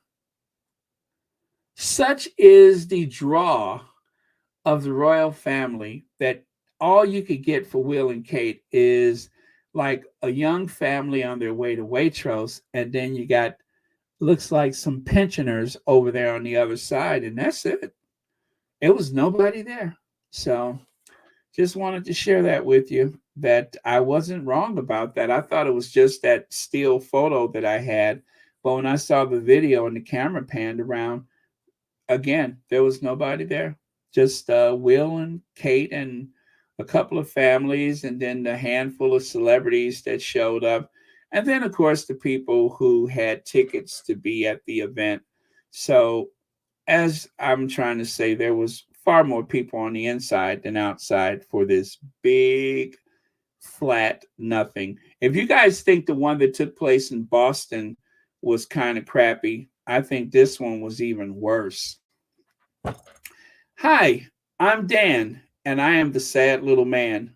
So, yes, Harry kept referring to someone as that sad little man in his book. And I think we have narrowed it down to Dan Wooten. This is the one who threatened to go and tell the story that the Sussexes were stepping back before they were prepared to step back. And as we learned, the Sussexes were not prepared to make a public statement about it. And so, because they were not prepared, they went ahead and released the story. And then they began to spin the story as though the Queen didn't know that that was coming. The Queen certainly knew that the Sussexes were unhappy and that they were stepping back, but they didn't get a chance to tell their own story before that sad little man released it to the public. So, and with that, you guys, I am done. That sad little man who does that quiet reflecting when the Queen died was the one who he's referring to. So, thank you, everybody, for your contributions today. And also, thank you for your memberships and for watching Royal Sussex. Also, thank you, moderators, for keeping this a constant safe space where we can commune and, I guess, be in the company of other squatties, if you will, without any fear of the trolls and the what do you call those people? Derangers. None of that stuff. So, oh, that's what I was stalling for is the list. Thank you. I was stalling for the list. And I will see you all tomorrow. What do you think? Do we want to hear from her again? Of course we do. Let me do that while I dig out the list. I love her. Okay. Oh, and by the way, she read the book. She read the book. Uh-oh. Wait, not it. Wait. I got it.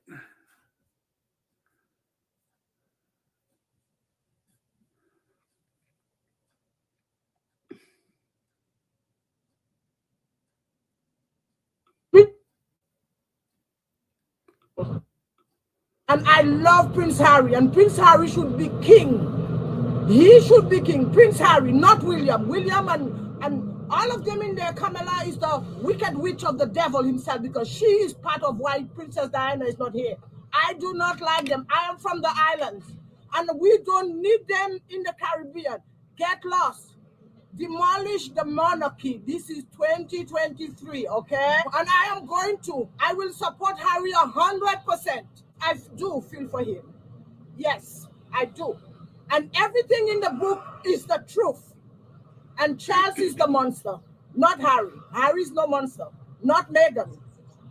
He's bringing the story out right now. They are evil people. They are not nice. Behind the wall, we all are one human being. And behind that wall there are no difference with me and you and any other Brits. Give the people back the money. They are just welfare recipients, living off the taxpayers of the British people. And the British people are stupid, supporting that nonsense monarchy. It is nothing. It's just a title. It means nothing, a title. I'm angry at them.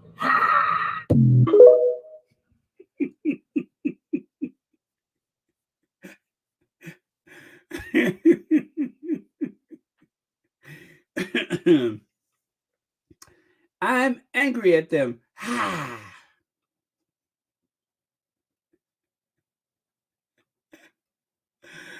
Oh man.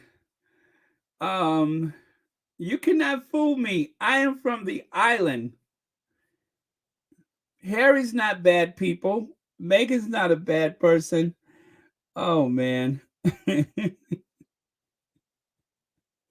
Anyway, thank you so much, Elaine Parker, for 16 months membership. Thank you, Dorothy Ross. Also, Elaine, thank you for your donation.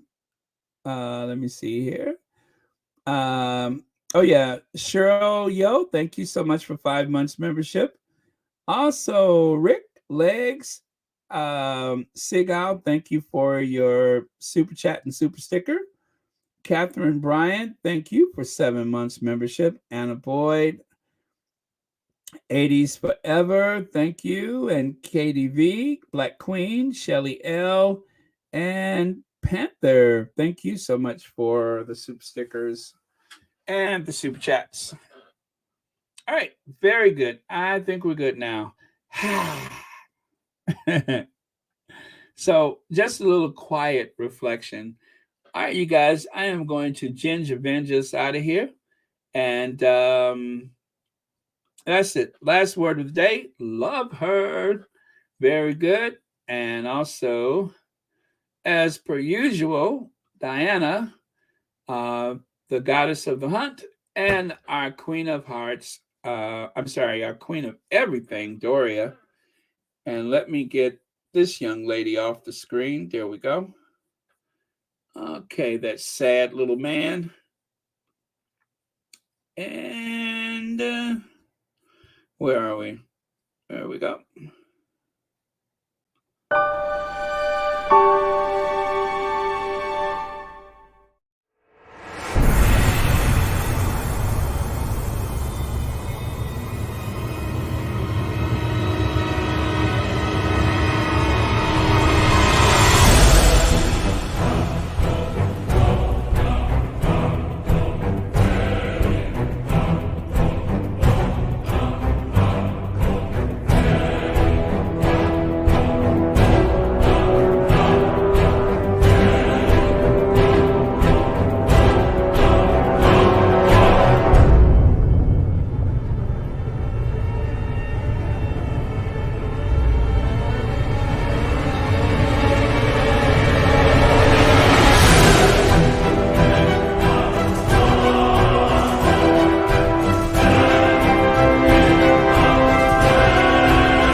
Harry's no monster. Meghan's no monster. They're all monsters. I'm mad at them.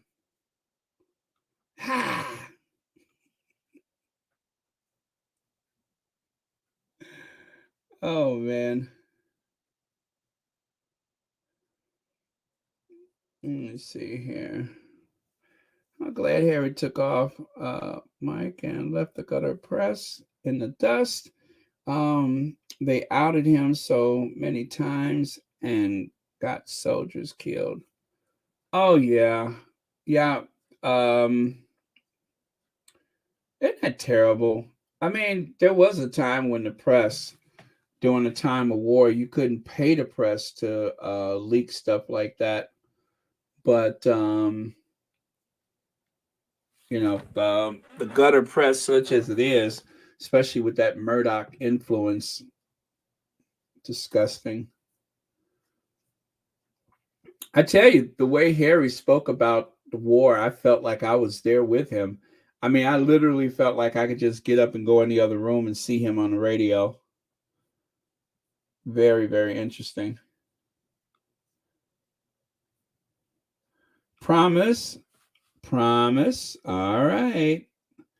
Oh, I didn't get the link for that to share, did I? If anybody's interested in the food truck video, I could find a link. I mean, now that I've built it up so much, I hate to even bother, but if you guys really want it, I can find the link if you like, and I'll share it with you if you feel like watching it. I mean, you don't have to. It's not like I'm ever going to bring it up again until this time next year, of course. Then I'm going to start singing like Aretha Franklin. But until then, if you want to watch it, I will get the link for you guys. Let me see here. Oh, let me see. So far, how many people have watched the food truck video? 7,000 views? That's not bad. What am I sitting up here complaining about? That's not bad. It's been 7,000 views, which is only 3,000 more than when I complained about it the first time. So that's the link for the food truck video, the famously disappointing food truck video. I'm almost embarrassed now because by the time you watch it, you're going to be like, what was all the fuss about? It's not that it's such a big deal. It was the principle of it. That's all, that I went through so much trouble. Let me see. So I have pegged the link to the top of the chat, but I went through so much trouble and I was just so disappointed nobody watched it.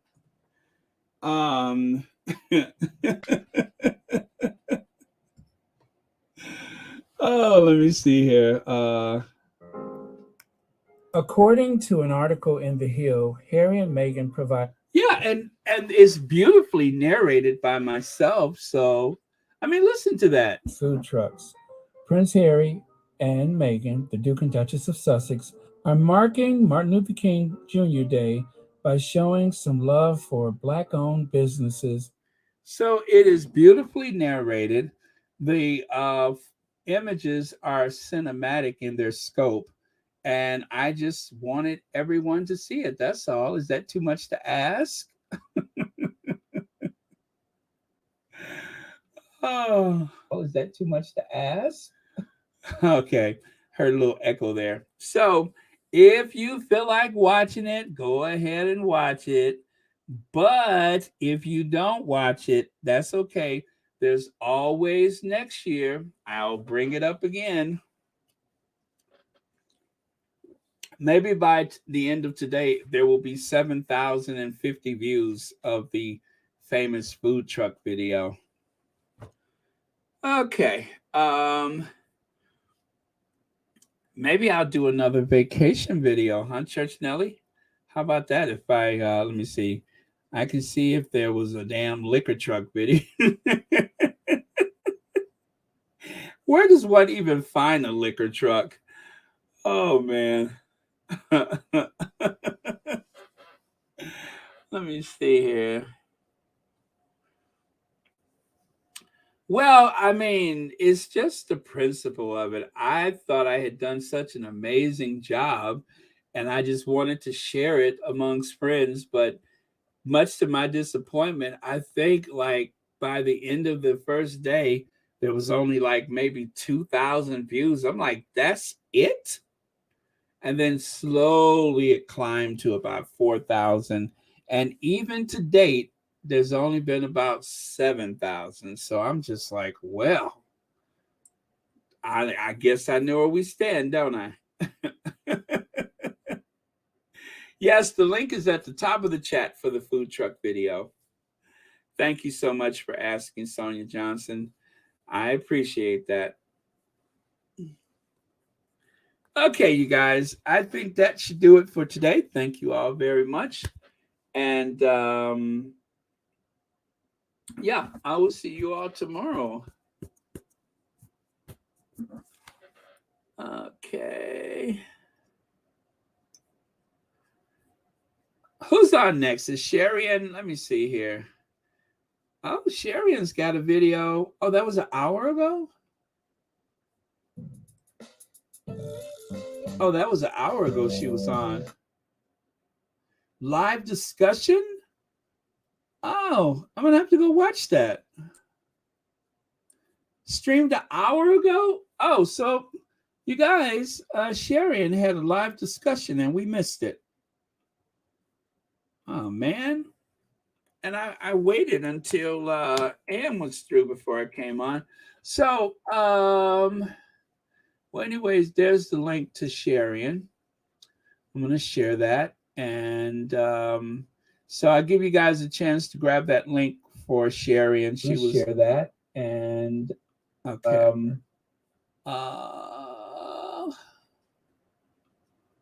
There we go. Because she's going to talk about the book, I think. Yeah. Harriet. Oh, wait. Oh, that's my thing I just saw. Let's see here. I saw it, Baron. Honestly, it needs to see. What should I put some what is that? What's that seasoning? The oh my god, what is the name of that stuff? The little red canister. Oh man, I can't think of the name of it. But yeah, it probably needs just a little dash of something, I'm sure. Shelly L., you have an incredible sense of humor. Thank you.